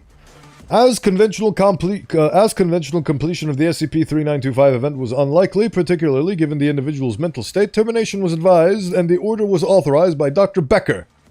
Then Site Deputy Director M. LeBlanc was terminated by Foundation agents. You couldn't fill up your thing, you have to be killed. He was killed on the 9th of January 1986. On the 1st of February 1986, on SCP-3925 iteration numbering 30,092 pages. I love Hermes. His best friend, even if he hates him, is Dr. Zoidberg. Futurama is a lovely show. 30,092 pages materialize in the site mailroom. The content was specific to Dr. Becker. Oh, wow.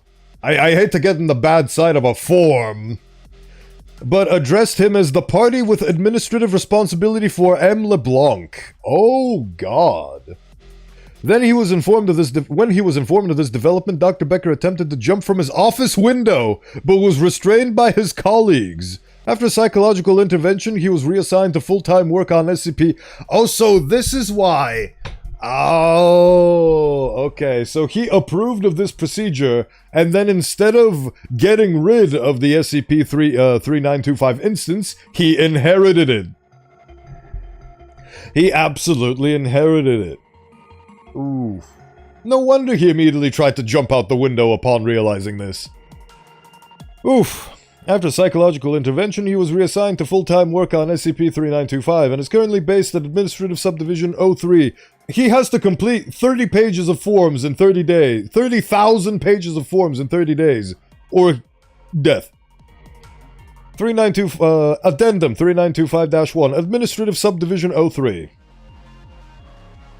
Administrative Subdivision 03, Service for Clerical Processing, was established in 1989 in order to manage the increasing demands on Foundation staff relating to SCP-3925 events.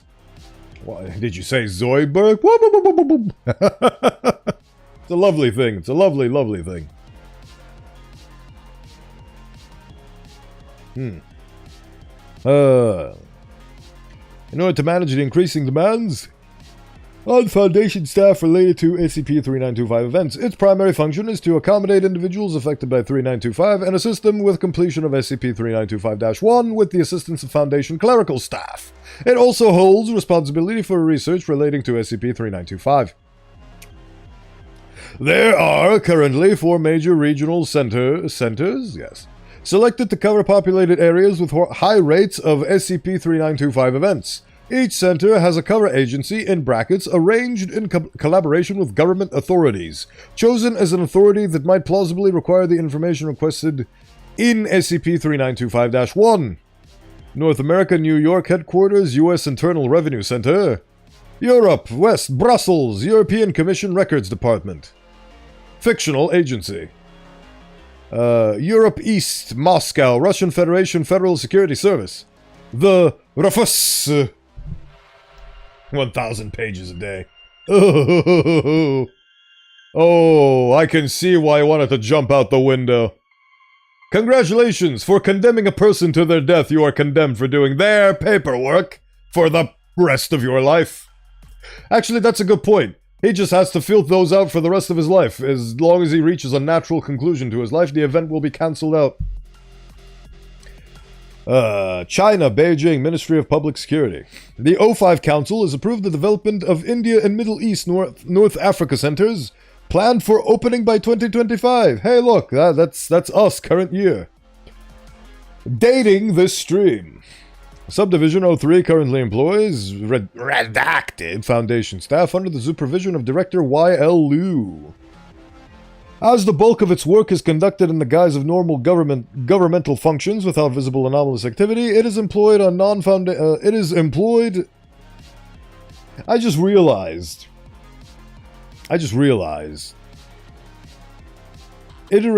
Iteration numbering materialized. The content was specific, but addressed him as. It was okay. So does that mean that he has to fill out information about himself? Or does he have to fill out 30,000 pages of information about M. LeBlanc? Cause I just found a twist to make this hell even more hellish. Lecter, you can't do that to him. It's like forcing him to read the entire Horus Heresy in one stream. Isn't that like multiple books? What kind of doctor treated you guys? Must have been a total Zoidberg. It was Zoidberg. 30,000 pages about the content was specific to Doctor, I guess. Yeah, okay, so yes, he has to answer 30,000 pages about himself. But he was addressed to the party with administrative responsibility for M. LeBlanc. The Foundation are very good towards their employees, you'll see why. And no, the D-Class don't count as employees of the Foundation, so they don't get any benefits. I mean, even with that in mind, they still kind of do get benefits, because if they become amputees, they at the very least get new limbs and so on. At least that's what I assume.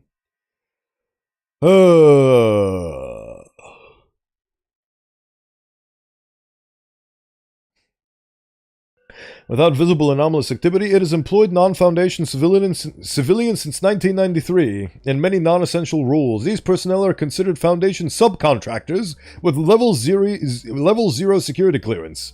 There are 21,400 subcontractors on the Supervision 03 payroll as of 2015. Addendum 3925-2 selected electronic correspondence from 03 headquarters email server. Oh! From subject projections event data. Hi, Irene. Accounting has finished the latest report for the 2016-2017 financial year. As expected, the personnel and facilities budget continues to go up. My bosses won't be happy about that, but it's not something anyone is surprised about. I thought there were some unusual trends in the numbers, though, and on a hunch, I asked a colleague in the research department to send me what he could on 3925 event stats. I CC'd him into this email, and found some concerning things. There might be some more that I don't have clearance for, but basically the number of 3925 events keeps going up beyond what's expected. I know your people are aware of this already, but it looks like it's pretty closely linked to our division activity over time. In particular, there seems to be a 6 to 12 month time lag between our budget and 329 events. Is there something to be worried about here? Not sure what it means. You guys are containment experts, so I thought you should know. I've attached the spreadsheet below so you can see what I mean. Budgetevents.xls. Ooh. The infinite pizza box is for Foundation employees, since it can make any pizza you want from any point. From global to local or homemade by family member. But the box is an indestructible Little Caesar pizza box. That is the best. Can it block a 50 cal, though? I'll be heading out. See you guys some other time. Bye. Thank you for being here, Oskull. Take care and farewell. Hope you have a lovely rest of your Thursday. Right. Become a D-class today. You may die horrified screaming. You may die horrified and screaming and ripped apart, but you don't die. But if you don't die, we have a great dental plan. Yes. If that wasn't a great advertisement for becoming a D-class personnel, I don't know what is. Especially if you're a death row prisoner. Right. Greg. Thanks to the email. Containment has been thinking about something like this. Can't say much more than that, but your info does worry us a bit. I've copied Director Liu into this email. We can take it from there. Oh god, there's gonna be a lot of CCs. Director Liu, I wanted to draw your attention to my correspondence. Oh, we also need to see the dates. Okay, so this was done on the same day, half an hour later. Oh, 3 days later, correspondence. I wanted to draw your attention to my correspondence with the accounting department. This is closely related to some of the concerns that were brought up in the latest departmental meeting. The pre-causation data between our activity and SCP-3925 is a particular worry. I think we need to take this further. I've attached a summary of our findings from that meeting and updated with the accounting data if it helps. Kind regards, Dr. Berg. Funnily enough, yes, since the pizza box is anomalous, it can take anything, even a nuker. When the world is ash from nuclear waste, the pizza box will remain. Imagine if somebody, without realizing what it is, just takes it and binds it as armor and becomes the indestructible pizza man, both delivering pizza and being immortal due to the fact that the pizza will... Actually, no. The pizza will survive, but a recoil or an explosion will definitely kill you, because that pizza box in no way can shield your entire body. It's just not big enough. Oh. Accounting data and 3925 events. Hi, Dr. Berg. I appreciate you letting me know. As I said in the last meeting, I don't think there is an issue here. Your department says 3925 breaches have passed their targets by a lot, and you should be proud of it. However, since you're worried, I would be willing to consider a working group to investigate this if you would like to form one. MA, Masters, PhD, FFS, FFSS, FRS, wow. Good job, Director YLU. Your mother must be very proud of you. Thank you for your reply. I've attached a working group proposal and discussed the issue with accounting. Once the financing application is approved and I have colleagues in containment aboard, I'll send you the final documentation for your approval. To all service... this is a monthly update that happened 10 days later. To all service for clerical processing staff, congratulations on another successful month. I am pleased to report that we have again met our targets for minor and major SCP breaches for April. This is a very corporate SCP, isn't it? I wanted to address some of the concerns I have heard expressed about SCP-3925, containment procedures, and the direction of our department. Both myself and the O5 Council are confident that our current procedures are satisfactory with the resources we have available to us. This does not mean that we do not believe we can improve, and our researchers have recently demonstrated many novel proposals to control SCP-3925.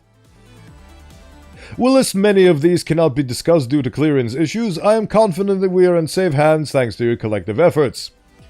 On a related note, senior staff are aware that working in this department can be a difficult task. We are aware that SCP-3925 is not as glamorous as some other SCPs. Nonetheless, you are all aware of the documentation and that this remains a serious threat to humanity on par with any other Keter-level SCP.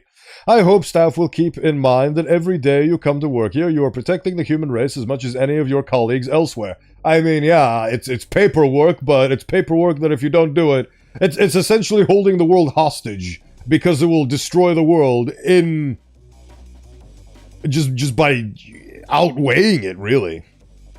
This is one of the scariest SCPs I've ever read, to be honest. Even scarier than the Dimension zombies.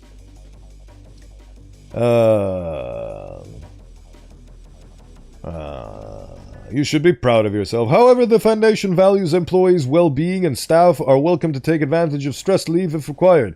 As per HR, there is now a new form, 11B Green, to apply for this, separate from 11A. General leave. This needs to be signed and approved by your department manager and HR subdirector Olson, in addition to Form 20, current day substitution. Also, staff should be aware that due to time issues, from now on, I will not be considering transfer requests prior to receiving separate transfer forms approved by a member of Level 4 staff in both this department and the relevant external department. That was all a bunch of legalese. Ooh-wee. But yes, ultimately, very fun concept. Ooh, well, very fun in a scary way. Imagine the world ends because thousands upon thousands of papers just covet the land to the point where they consume and replace the world's mass. The planet is 1/10 of the total weight of the thing that we inhabit. The rest of it is paperwork. Oh boy. Oh boy. Alright, that's SCP-3925. What about SCP-2273? I'm going out of order, so that everybody gets a fair shot, everybody who did suggestions anyway. Because we have a bunch of these. Actually, I kind of want to read about the gun, so let's read about the gun. It looks like a cool gun. Ooh-wee! I'm Mr. Meeseeks, look at me! I remember that show. I remember when I enjoyed it and it was good. Those were simpler times back then. And simpler times in the sense that I was more ignorant of the complexities of the times. The times remained the exact same, but my ignorance of the times shortened, and now I am depressed. The world can be very sad, which is why smart people try to lobotomize themselves, because being smart means that you're miserable. Ignorance is bliss, or so they say. Anyway. SCP-3108. What's your favorite pizza toppings? Mushroom. I love cheese, mushroom, and pepperoni pizzas. Those are my favorite. I haven't really tried a proper Meat Lovers pizza, but I have no doubts that I would absolutely love it, because Meat Lovers contains all the things I love, which is meat cheese, and the rest of the composition of a pizza. Ain't we all a little depressed? That's why I have no thinky juice. See, that's the proper way to do it. No thinky juice, so you don't think on the bad stuff and get sad. I am smart and I am miserable.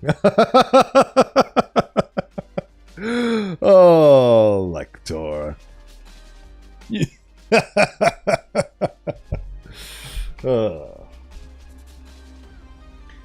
Right. Look at SCP-3108. It's a fun gun. Looks like both steampunk and retrofuturism. My favorite pizza topping is mushroom. Some meat. Delightful. I love a pepperoni. I also love saying pepperoni. It's a fun thing to say. A pepperoni. Mamma mia. I haven't checked in on my... Things are... existing. I guess I really did mess up my stream or the audience or the algorithm or whatever by not starting the stream on public. I didn't realize. Thank God Delta was here. Being smart means you understand that no matter which side, both are basically the same. They only create factions to fight each other and give them purpose. Alright, moving on to SCP and Windworld. Anchovies and olives are my favorite on a pizza. I've never tried that. Sounds like pizza toppings. Right. A pepperoni. I'm a very vanilla guy, so... It's a me, a Mario, I like the pepperoni. Not gonna lie, I like pizza with tons of meat. Meat lovers unite!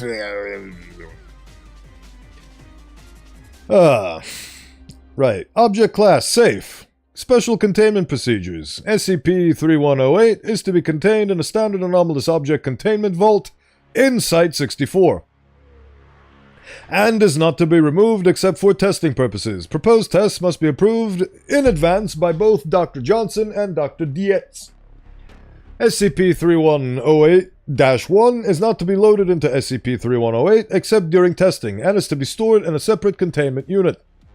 Is this a foam gun that's been painted really nicely? Haha, meat lover. Lector, do not disparage against other people's tastes. Taste is subjective. Odd bloke likes anchovies and olives, and let them be. Let the people enjoy things. I've personally never tasted that. But it is what it is. Do not vomit emoji the man, that's rude. You claim you are smart, be smart enough to know when to be polite. I'm a very vanilla guy, says the skeleton that controls bones. Yes, but I like vanilla ice cream. Listen, just because my outward appearance is one of a kind doesn't mean that my inner machinations are not like you and me. I'm trying to be human, dude. I'm trying to be just like you. Just because I look like a monster on the outside doesn't mean that I'm not trying. I'm trying to be a vanilla guy. Everybody's a unique cherub in their own right, but I'm trying to be you. It's very fun because you have some VTubers that are straight up aliens that will proudly wear the badge that they are not human. But I am just trying to be as human as I can. Because I would like to not lose my humanity because I used to have it. Also, to be fair to those people, they are aliens, so they never started off as humans. But I remember a time when I was a guy. And another guy. And those guys fought and fused together into whatever the hell I am right now. So, you know, the cognitive dissonance would be very strong if I think about it for more than 2 seconds. Talking about food in RimWorld, I have to keep a steady supply of meat for my ghouls to eat. Thank God a swarm of anomaly creatures can be butchered for twisted meat, and the ghouls eat them. Yes! I started off my original anomaly run with a ghoul, and I had to murder them because I couldn't sustain their eating habits. They could not dine on delicious mushrooms, and instead desired raw and twisted meat, which I could not supply them, so I had to put 2 in the back of their head and rule it as a suicide. Anyway.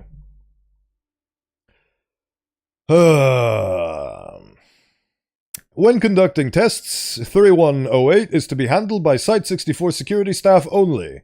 One officer is to hold and fire the object, while the second is to observe the proceedings to minimize risk of accident or foul play. Researchers in D-Class are forbidden from firing the object due to safety and security concerns, respectively. Due to the accuracy of 3908 being in line with similar products, a maximum of 1 meter distance is to be maintained from the intended target to prevent accidents. Under no circumstances is SCP-3108 to be used in cross-testing with other SCP objects. Following Ethics Committee ruling on the 4th of May 20, testing on humanoids has been forbidden. Do not shoot man with gun. I forgot to say no offense with the olive message. Yes, you did.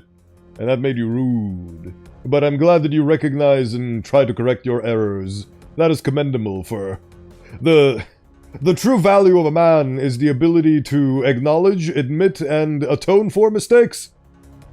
As opposed to claiming to be perfect and to never make mistakes. Or to cheat at video games and lie that you weren't actually looking up the answers. 1 meter, that is a short range, yes. 1 meter is half a person. I'm 1.81 meters. So, not even as long as me. Anyway. Description. SCP-3108 is a heavily modified Nerf brand dart gun, which demonstrates anomalous transformative properties when paired with SCP-3108-1, a foam dart discovered loaded within SCP-3108 at the time of recovery. SCP-3108 does not demonstrate these properties when firing Nerf darts other than SCP-3108-1, nor does 3108-1 demonstrate these properties when fired from a different Nerf dart gun. The phrase, "Overpowered, please nerf," or "Op, please nerf," is inscribed on the exterior of SCP-3108-1 in red ink. Fascinating. I have 4 ghouls with ghoul implants. I have tanky ghouls with high damage. I'm thinking of giving them venom or scyther implants. Good luck with that. Someday I'll aspire to have a ghoul run like you have right now. I take no offense to the olive and anchovies thing. It is really weird and gross to most. I mean, to each their own. I've never tried pineapple on pizza, which is the most popular thing for people to go, ew. But, you know, people like it. People enjoy it. And if people enjoy things, let them enjoy things. Because this world is a horrifying, decaying husk. And if people find joy, if people find little nuggets of joy in this horrifying world that we live in, don't take that away from them. Be nice. Is my philosophy. I know not everybody shares it, but it's mine. I know this SCP. I think what it does is either devolve or super evolve anything got shot by it. Let's find out together.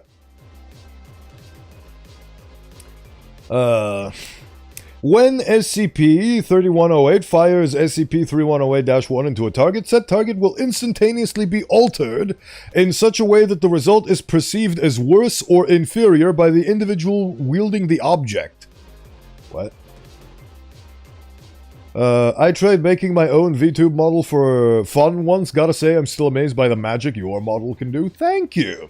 It was a labor of love, and... hell, I made the damn thing, and it's been a year since I did, and I don't even remember all the steps. I'll have to remind myself for the 2.0. And I'm going out of order, because first I did the model, then the paint, then I imported it to Blender, because I originally made this model in Blockbench, which is a Minecraft modding tool. Fun facts for the new people, my current VTuber model was made in a Minecraft modding tool. Anyway. So, now this time, because I'm entirely working in Blender and have a completely abandoned Blockbench, I'm first modeling the thing. I'm currently at the stage where I'm modeling the thing. Then I'm going to rig the thing so that I can change any part of the mesh that I don't like the way it moves when it's rigged, and then I'll paint the damn thing. And then I'll have to import it. And then I'll have to redo all of my toggles painstakingly. Luckily, hold on. This SCP is like the machine one, but with pistol form. Kind of, yeah, it seems like it. So, this is configured, but technically this is a separate model, so this should actually be easy to configure, because all I have to do is just... like, this is a separate model, this mug is a separate model, so it wouldn't be too hard to reconfigure that for the 2.0. I mean, you're not spoiling things, you haven't read this article, you're just speculating and theorizing. What was I talking? Oh, yeah. So, these beautiful things are also separate models. So, technically speaking, should be easier to re-implement. Anyway. Crispy, juicy, tender. I just put my son in a blender. Please don't. They have rights. I hope. Right. Yes, it is a mug. You're being mugged with this gun. I'm also holding a mug. By the individual, this transformation can range from minor alterations to complete molecular reconstruction. The law of conservation of mass does not affect transformations caused by SCP-3108. Oh yeah, have you been working on the shotgun and revolver models, or is it called skins, where you add flair to them?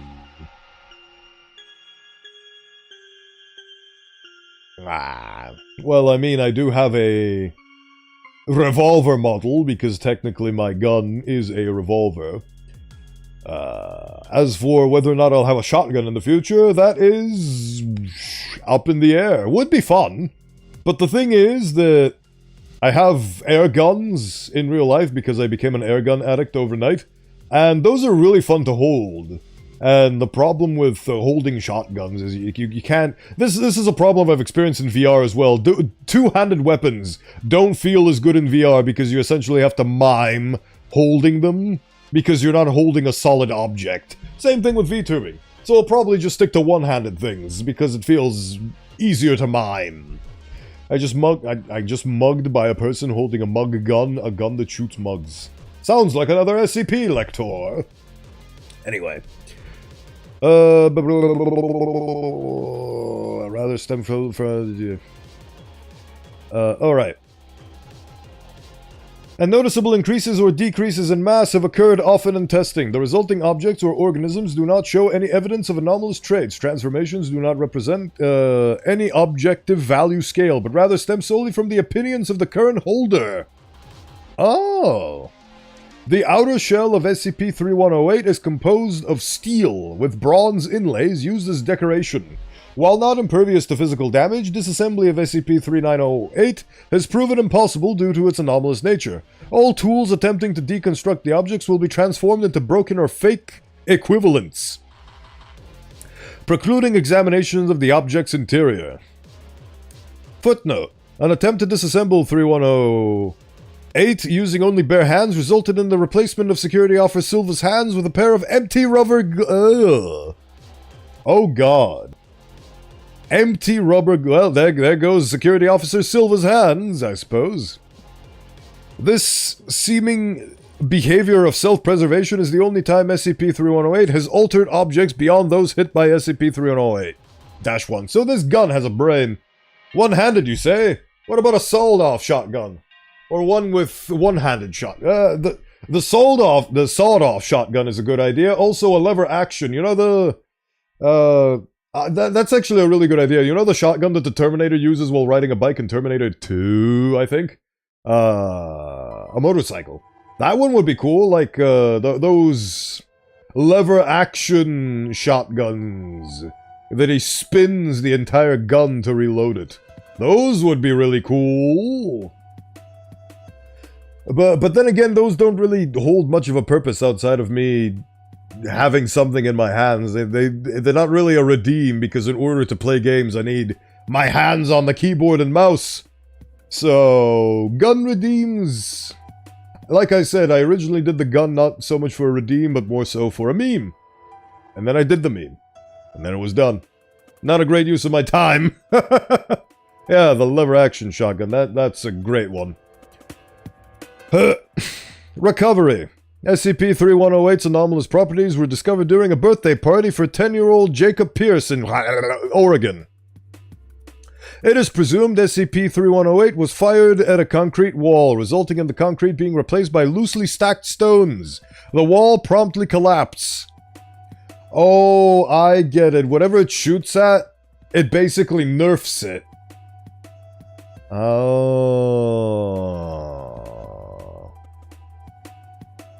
I see. So that's what... So essentially whatever you shoot this gun at, it effectively nerfs them according to the sensibilities of the person who shot the gun. That's interesting. You can do a redeem where you shoot like a madman for 20 to 30 seconds. Your suggestion is noted. You could make a controller or mouse. What, could I... Hold on.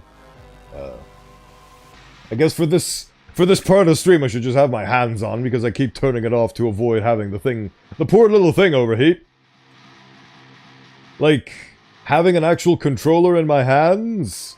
I mean, see, the problem with the way I play games is I am strictly, solely, and forever, for the rest of my life, I will be a keyboard and mouse player. Everything I will play with keyboard and mouse. I managed to 100% kill Knight the other day, which is a game that every time you launch it, it tells you, real knights play with a controller. Managed to 100% that game without a controller, thank you very much. Point being, is that I don't know how to simulate, like, a controller, like, a lot of VTubers actually have, like, controller functionality, where they have a controller in their hands and you can even see the buttons mapped out and they press and do, and that's really intuitive and really cool. Problem is, I don't use a controller. I have thought of a fun way to somehow figure out how to make these guns fire. But, for the time being, not applicable. Keyboard and mouse supremacy! Hell yeah! Right, okay, wow, you did it all with a mouse and keyboard, that's so good.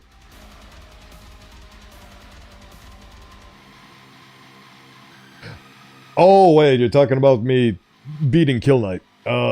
The only games I've ever played with a controller was Rocket League.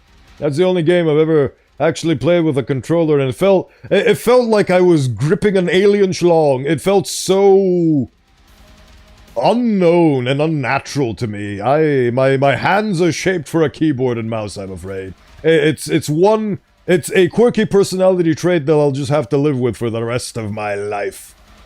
So, I've also beaten the entirety of Elden Ring on stream with a mouse and keyboard, because that's how I play things. It's, at this point, it's like an accessibility feature. It's the only thing I can play games with to an effective degree. I did get a lot of head turns when I mentioned that I'm playing Elden Ring with a mouse and keyboard.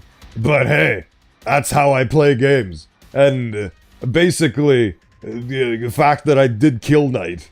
I got 3rd place in the current weekly leaderboard, but then it was absconded by somebody, and now I'm in 4th place. Some features I've seen use body centers to move their entire VTuber model is glitchy, but it works. It just works. Oh, believe me, Park, I have extensively researched into mocap. That's what you're talking about. It's mocap. To be fair, once you get used to it, anything but mouse and keyboard feels weird as shit. Yes! Wait. Yes? No? Yeah. Wait, hold on. Once you get used to it, anything but mouse and keyboard feels weird as shit. I guess so, yeah, that's basically my problem, is that my muscle memory and my everything from the day, or at least the memories that I have of my earliest acquisition of a computer, it's always been a mouse and keyboard. I've never owned a console, and I never grew up with a console or controllers. I've always been a computer gamer. Even back before games on the computer weren't as renowned and widespread as they are now. It was always all about the consoles and the console war and the Nintendos and the Super Marios. I didn't grow up with any of that. None of that. I grew up with staring at Shadow the Hedgehog's webpage and thinking I would love to play that, but my tiny pea-brain could not comprehend the concept of console, so it was like, why is this game not available to me? Why can't I play this game? I have a computer, why can't I download this game?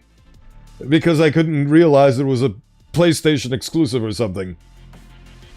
I used to play Terraria on PS4, but I switched to computer a few years ago. Can't ever go back to my brain, just doesn't work with controller anymore. My brain, like, that's the point I'm trying to make. My brain never worked with controller. I've always been a keyboard and mouse person, and the only time I'll ever use a controller is because even I, with my background and my history, have to admit that racing games feel nicer with a controller because you got that whole stick shifting. I would love to have, you know those controllers that are a racing wheel? I would love to try that out once in my life.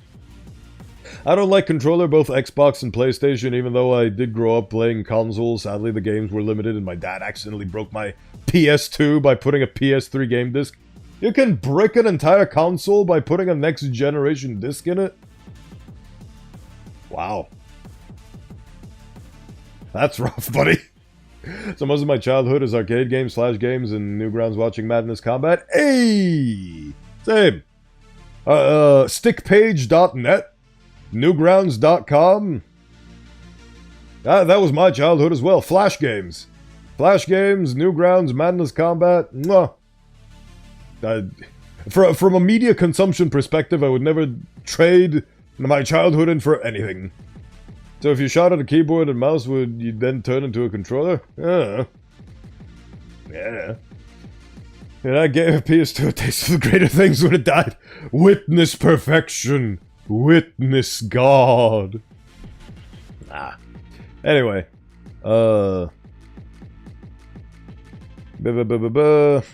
wall promptly collapsed, causing minor injuries to 3 civilians. Foundation involvement came after the family sued the contractor of their home for the incident. The anomalous effect that caused the transformation was eventually traced to the gun following examination of the incident's location. During post-incident investigation, Jacob's brother, 19-year-old Nathan Pierce, was identified as a member of the Gamers Against Weed. That is a thing I just read. GOI. The GOI Gamers Against Weed. Sic Semper Cannabis. What the hell? Can I go back? Thank you. Pierce had previously been known to the Foundation under his online alias Cactagon, and has been designated Person of Interest 6897 due to his creation of SCP, and SCP.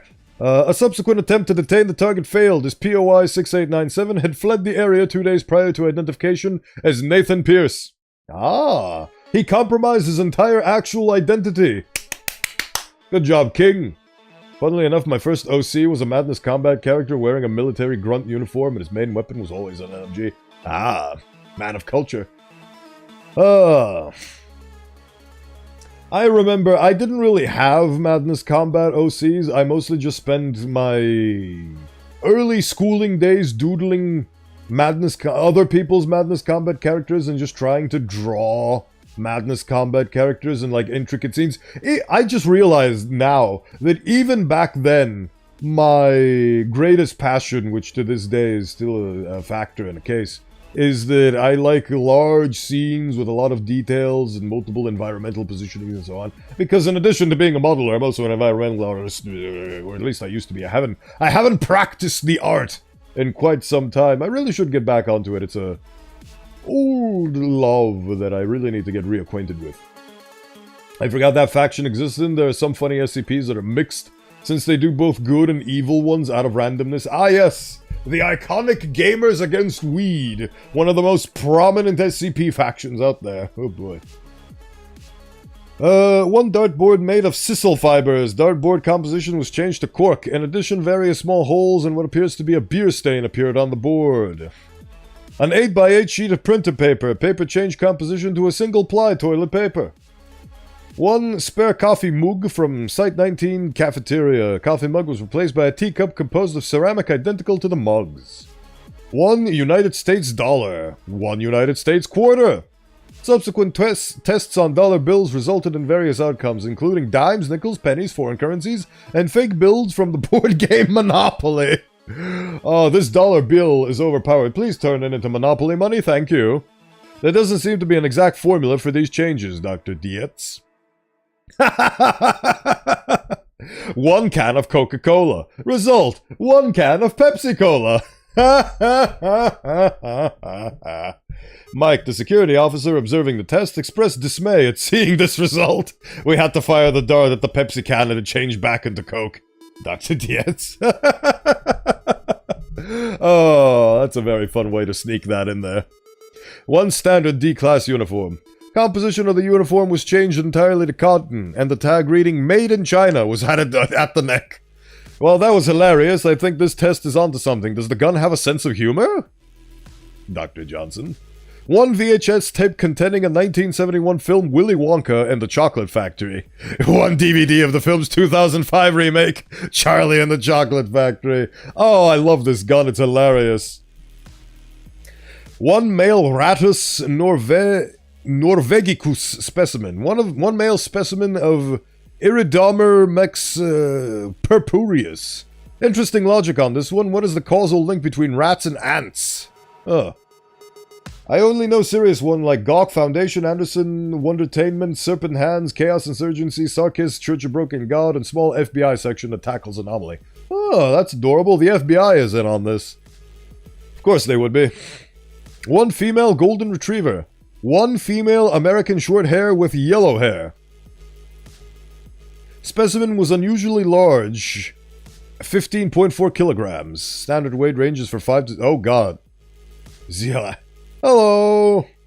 Which SCP is this? It's a Nerf gun that says, please Nerf. And whatever you shoot it at, it makes whatever you manage to shoot at with this gun worse. So it nerfs it. It's a Nerf gun that nerfs whatever object or thing you shoot it at. Also, hello Zeal, thank you for stopping by. It's an adorable thing. Also, I love this. The 1971 film Willy Wonka and the Chocolate Factory was very overpowered. Please nerf it. The Nerf 2005 remake of Charlie and the Chocolate Factory. It's adorable. Nerf gun, but not the toy gun, I see. Yes! Well, technically it is originally a Nerf gun. Like, this is a heavily modified Nerf gun. So, somebody took a Nerf gun and then turned it into an anomaly. Also, this one.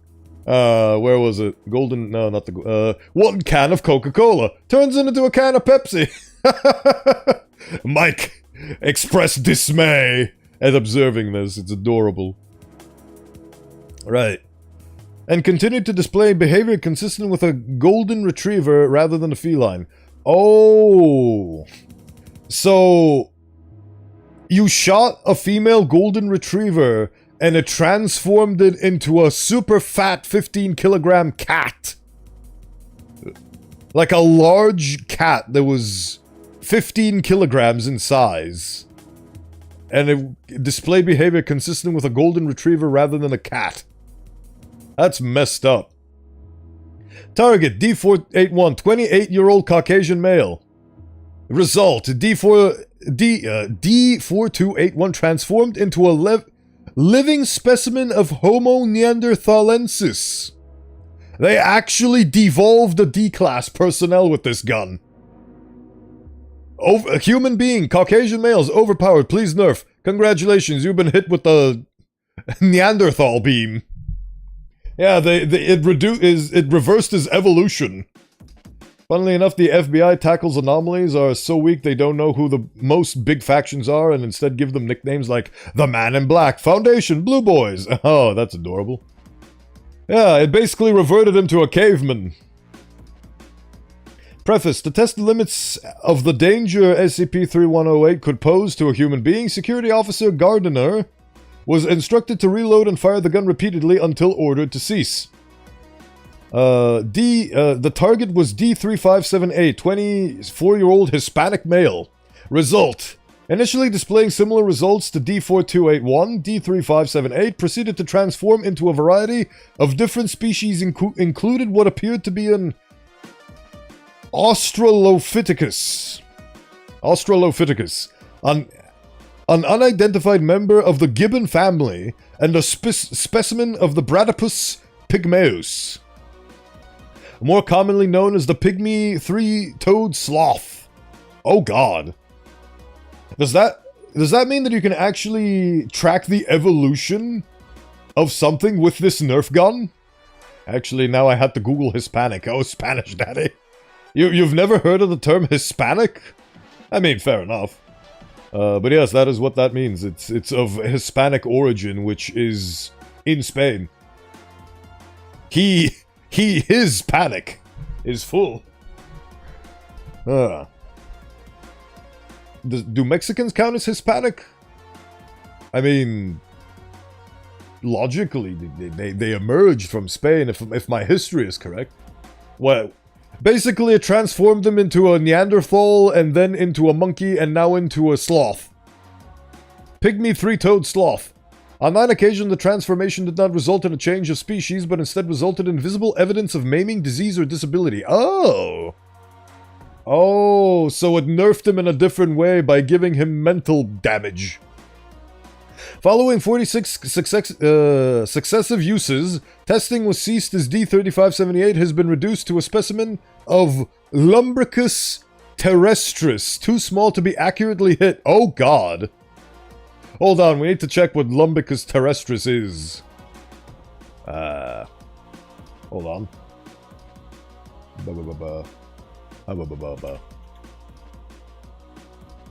Oh my. Oh brother. Oh mamma mia. Hold on, I need to show this. He was devolved. Okay, so I don't think there is a link. It's just trying... There isn't a link between monkeys and sloths, I don't think. It's just trying to continue to nerf it. Until it managed to nerf a person after the 43rd shot into a worm. A worm so small it couldn't get shot. Okay. So the guy went from being a 24-year-old Hispanic male to being a worm. Would you still love him if he was a worm? No eyes, no organs, no brains. Clearly nerfed. Nerfed into oblivion. Oof. Notes. Due to concerns from the Ethics Committee, as well as the possibility of accidental creation of Homo ignotus specimen, testing of SCP-3108 on humanoids is suspended, effective immediately pending a hearing. Now what the hell is a Homo ignotus? The hell is a Homo ignotus now?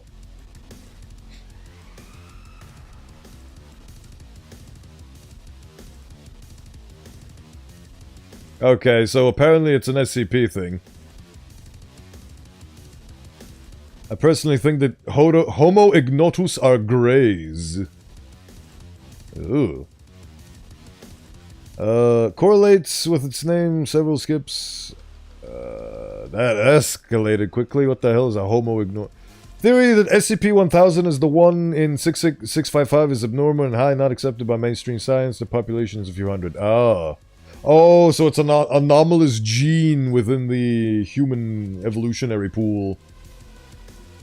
Kinda like monkey. Delicious worm, now the sarkist can feast. Ha ha ha. Oof. Ooh-wee. Ooh-wee. What am I looking at? This is what I'm looking at. Addendum. On the 19th of July... On the 19th of July, 2000... Foundation personnel apprehended POI 6897 at an internet cafe in Los Angeles, California. POI 6897 was then escorted to Psych 64 for interrogation regarding his creations. Interrogation regarding SCP-3108 can be found below. You haven't read the Bigfoot SCP article? Forgot the number for it. I have not. You are correct. Oh, you mean that Homo ignotus could potentially also be Bigfoot? The missing link! Oh, the missing link! I wonder, does it nerf the mind? If not, the guy would be a pissed worm. Imagine if you're actually stuck, trapped in the body of a worm, but you don't really have the... But the thing is that worms, from what I know, their brain is their entire body. Like, they have a nervous system, from what I recall. At least some worms do, I think. Slither, slither, slither. Yeah, this is the guy that made the gun. So, POI Nathan Pierce is the guy who made this gun that essentially nerfs people and things when you shoot it at them. Interviewed. POI 6897. Nathan Pierce. Subject displays low-level reality-altering capabilities common among anarchists and GAW members. Quick, somebody tell me what's the GAW? The Global Anarchy Wookiees? Okay, so apparently the anarchists... Oh, I get it. Anarchic artists. GAW, first time I'm seeing that. Right, interviewer, Dr. Leo Dietz. Begin log. Mr. Pierce, today I'm going to be asking you some questions about another one of your creations, specifically the gun. Get fucked! Now, this isn't very helpful. Perhaps I should have Agent Green talk to you again instead. That isn't necessary. I'm sure he's a busy guy. We wouldn't want to bother him. LOL. Oh, global no, that's what I said. Gamers Against Weed. Thank you. I'm stupid. Yeah, Gamers Against Weed. Yeah, Gamers Against Weed. Thank you. I forgot the thing that I read. Immediately. Gamers Against Weed. Okay, so we did encounter that before. Pierce, did you really just say the letters LOL out loud? Yeah, I'm used to talking on the internet. Sue me. And it's cactagon to you. So, what do you fascist cucks want to know? Oh, this guy has definitely been 4chan pilled.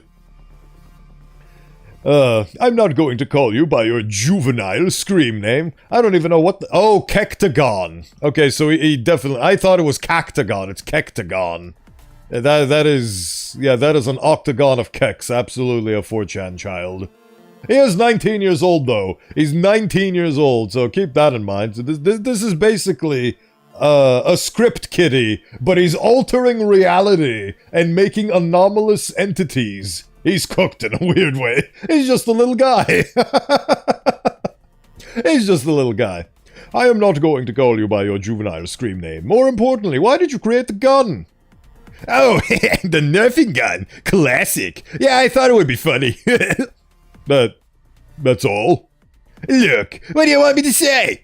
It's a symbol of guns making the world worse or something? It's a symbol of guns making the world worse or something? Not everything has some grand purpose, man. Go have a cow, man. Eat my shorts.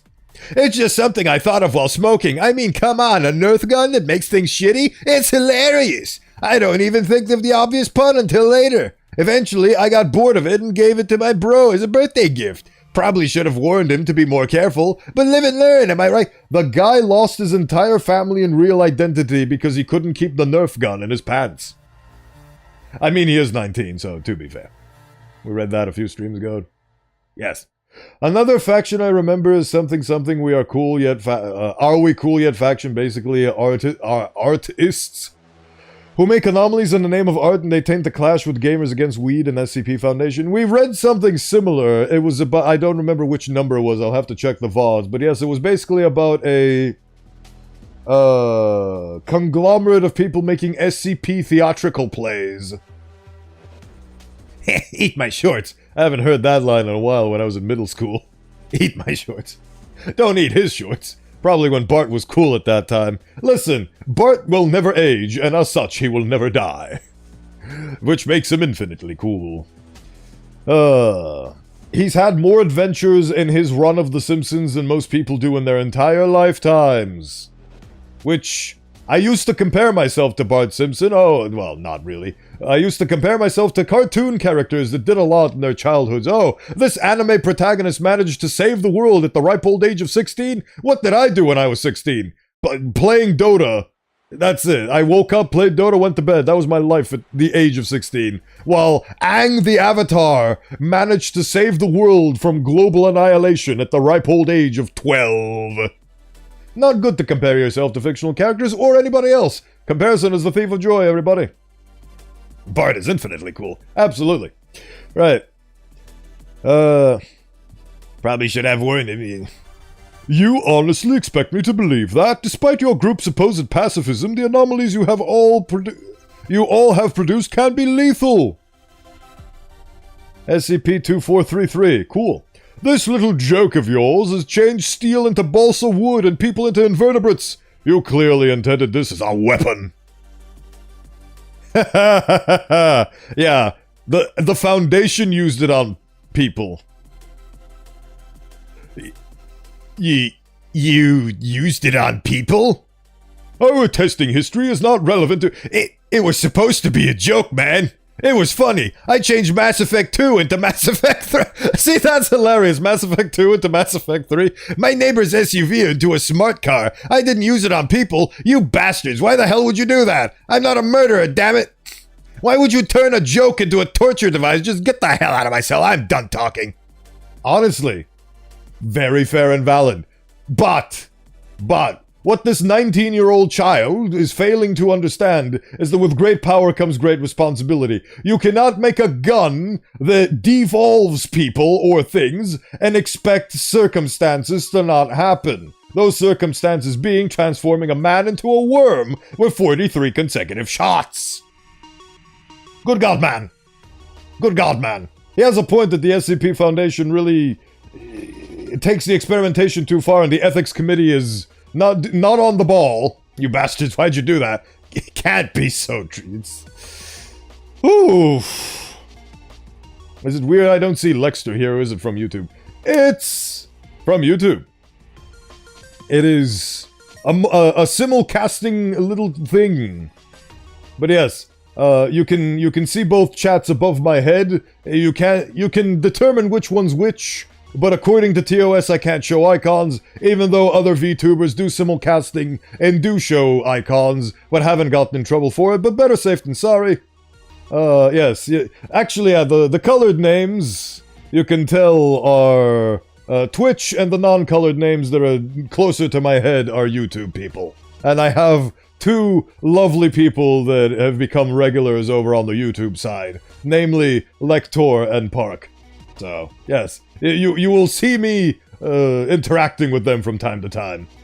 The ethics committee can mostly disallow stuff after it happened. Yes, like how it turned a man into a worm, and now testing is forbidden. Worm. Ooh-wee. Ooh-wee, ooh-ah-ah, ting-tang, walla-walla, bing-bang. Wow. This was a really good article.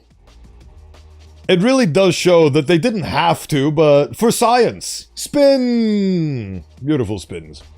The fact that a kid can see it's messed up and the guys here don't care about people, they just use it for science, yeah.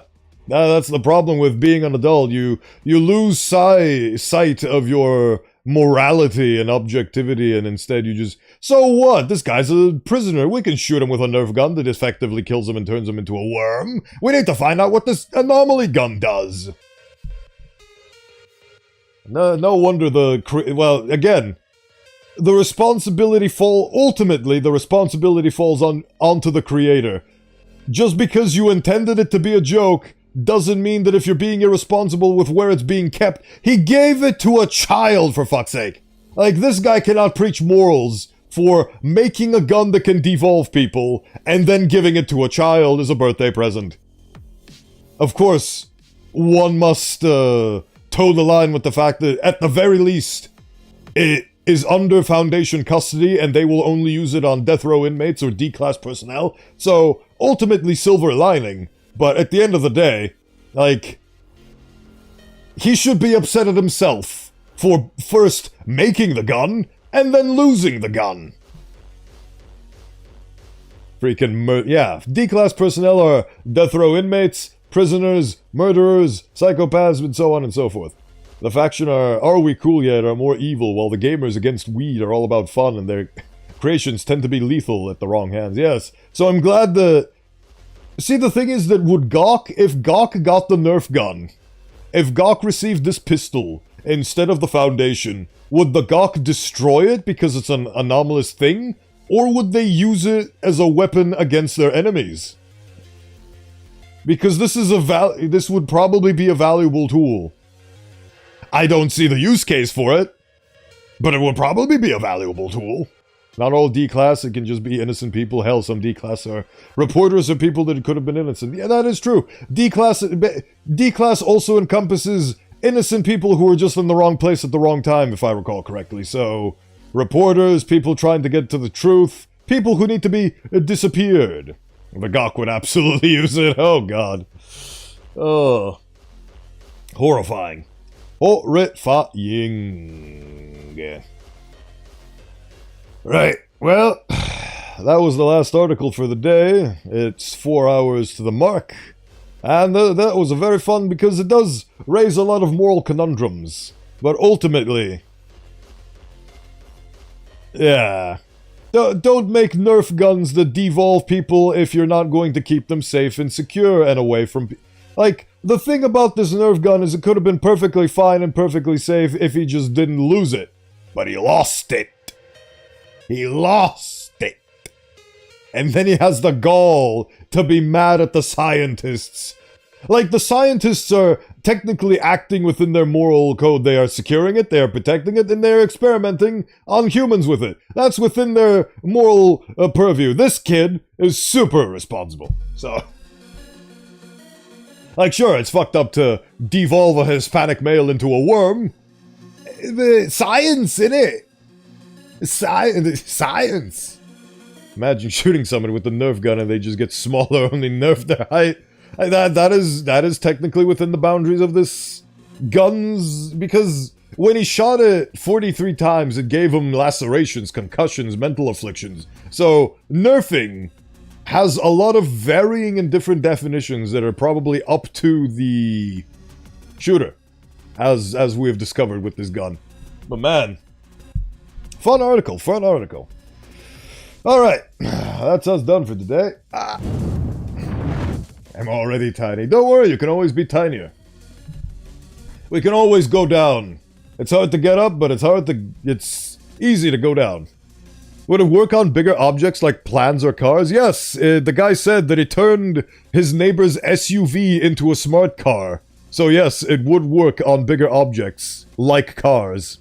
I don't know about planes. Presumably, yes. Darn kids make anomalies to break reality. Exactly, those darn kids. They're responsible with their anomalous power. Thank you for the great stream. Thank you for being here, Killshot. It's always a pleasure to be your host. Today's stream was... I needed this. This was nice. I miss streaming. I'm glad that things cleared up from yesterday's kerfuffles. And today was an absolute delight. And thank you all for being here and for listening to me read SCP articles and talk about cheese.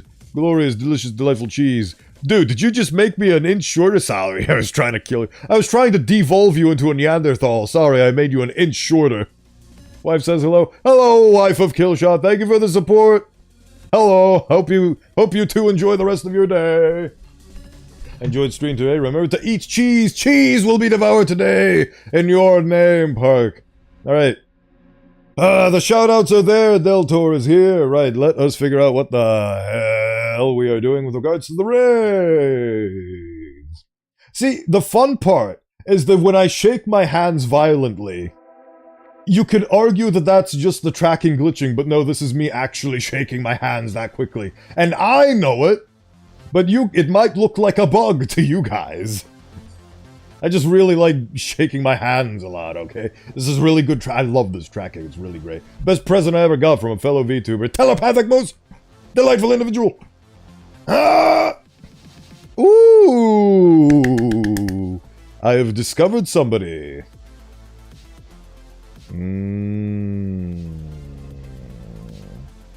Somebody who's currently playing Outer Wilds. We're raiding into that. If you remember Koi Fish Bish, I have raided into that every once in a while, and I shall do so again, because they're playing Outer Wilds. And if you haven't played Outer Wilds, play it. And if you have, enjoy the cinema, because watching other people play Outer Wilds, when you know what it's about, is absolute cinema. I got so many viewers that way, that were just keen to watch my first-time reactions to playing that game. Beautiful. It was a great stream. Have a great one. Thank you, everybody. Thank you so much. Enjoy the rest of your day. Bada bing. Bada boom. Right. Oh yeah. Copy the raid message. If you require a raid message, copy it and be merry and be well. Either Fish Bishes gained a lot, or I don't remember what their... Doesn't matter. Absolute Cinema. Absolute Cinema. On the stage is called Basic, Advanced, and Ultimate. I call them by numbers. The anomalies. Fair enough. Right. See you all tomorrow for maybe, potentially, the climactic finale of RimWorld, wherein everybody dies or gets infected by zombies and eats everybody else. But ultimately, we will find out what happens tomorrow on RimWorld. Tomorrow.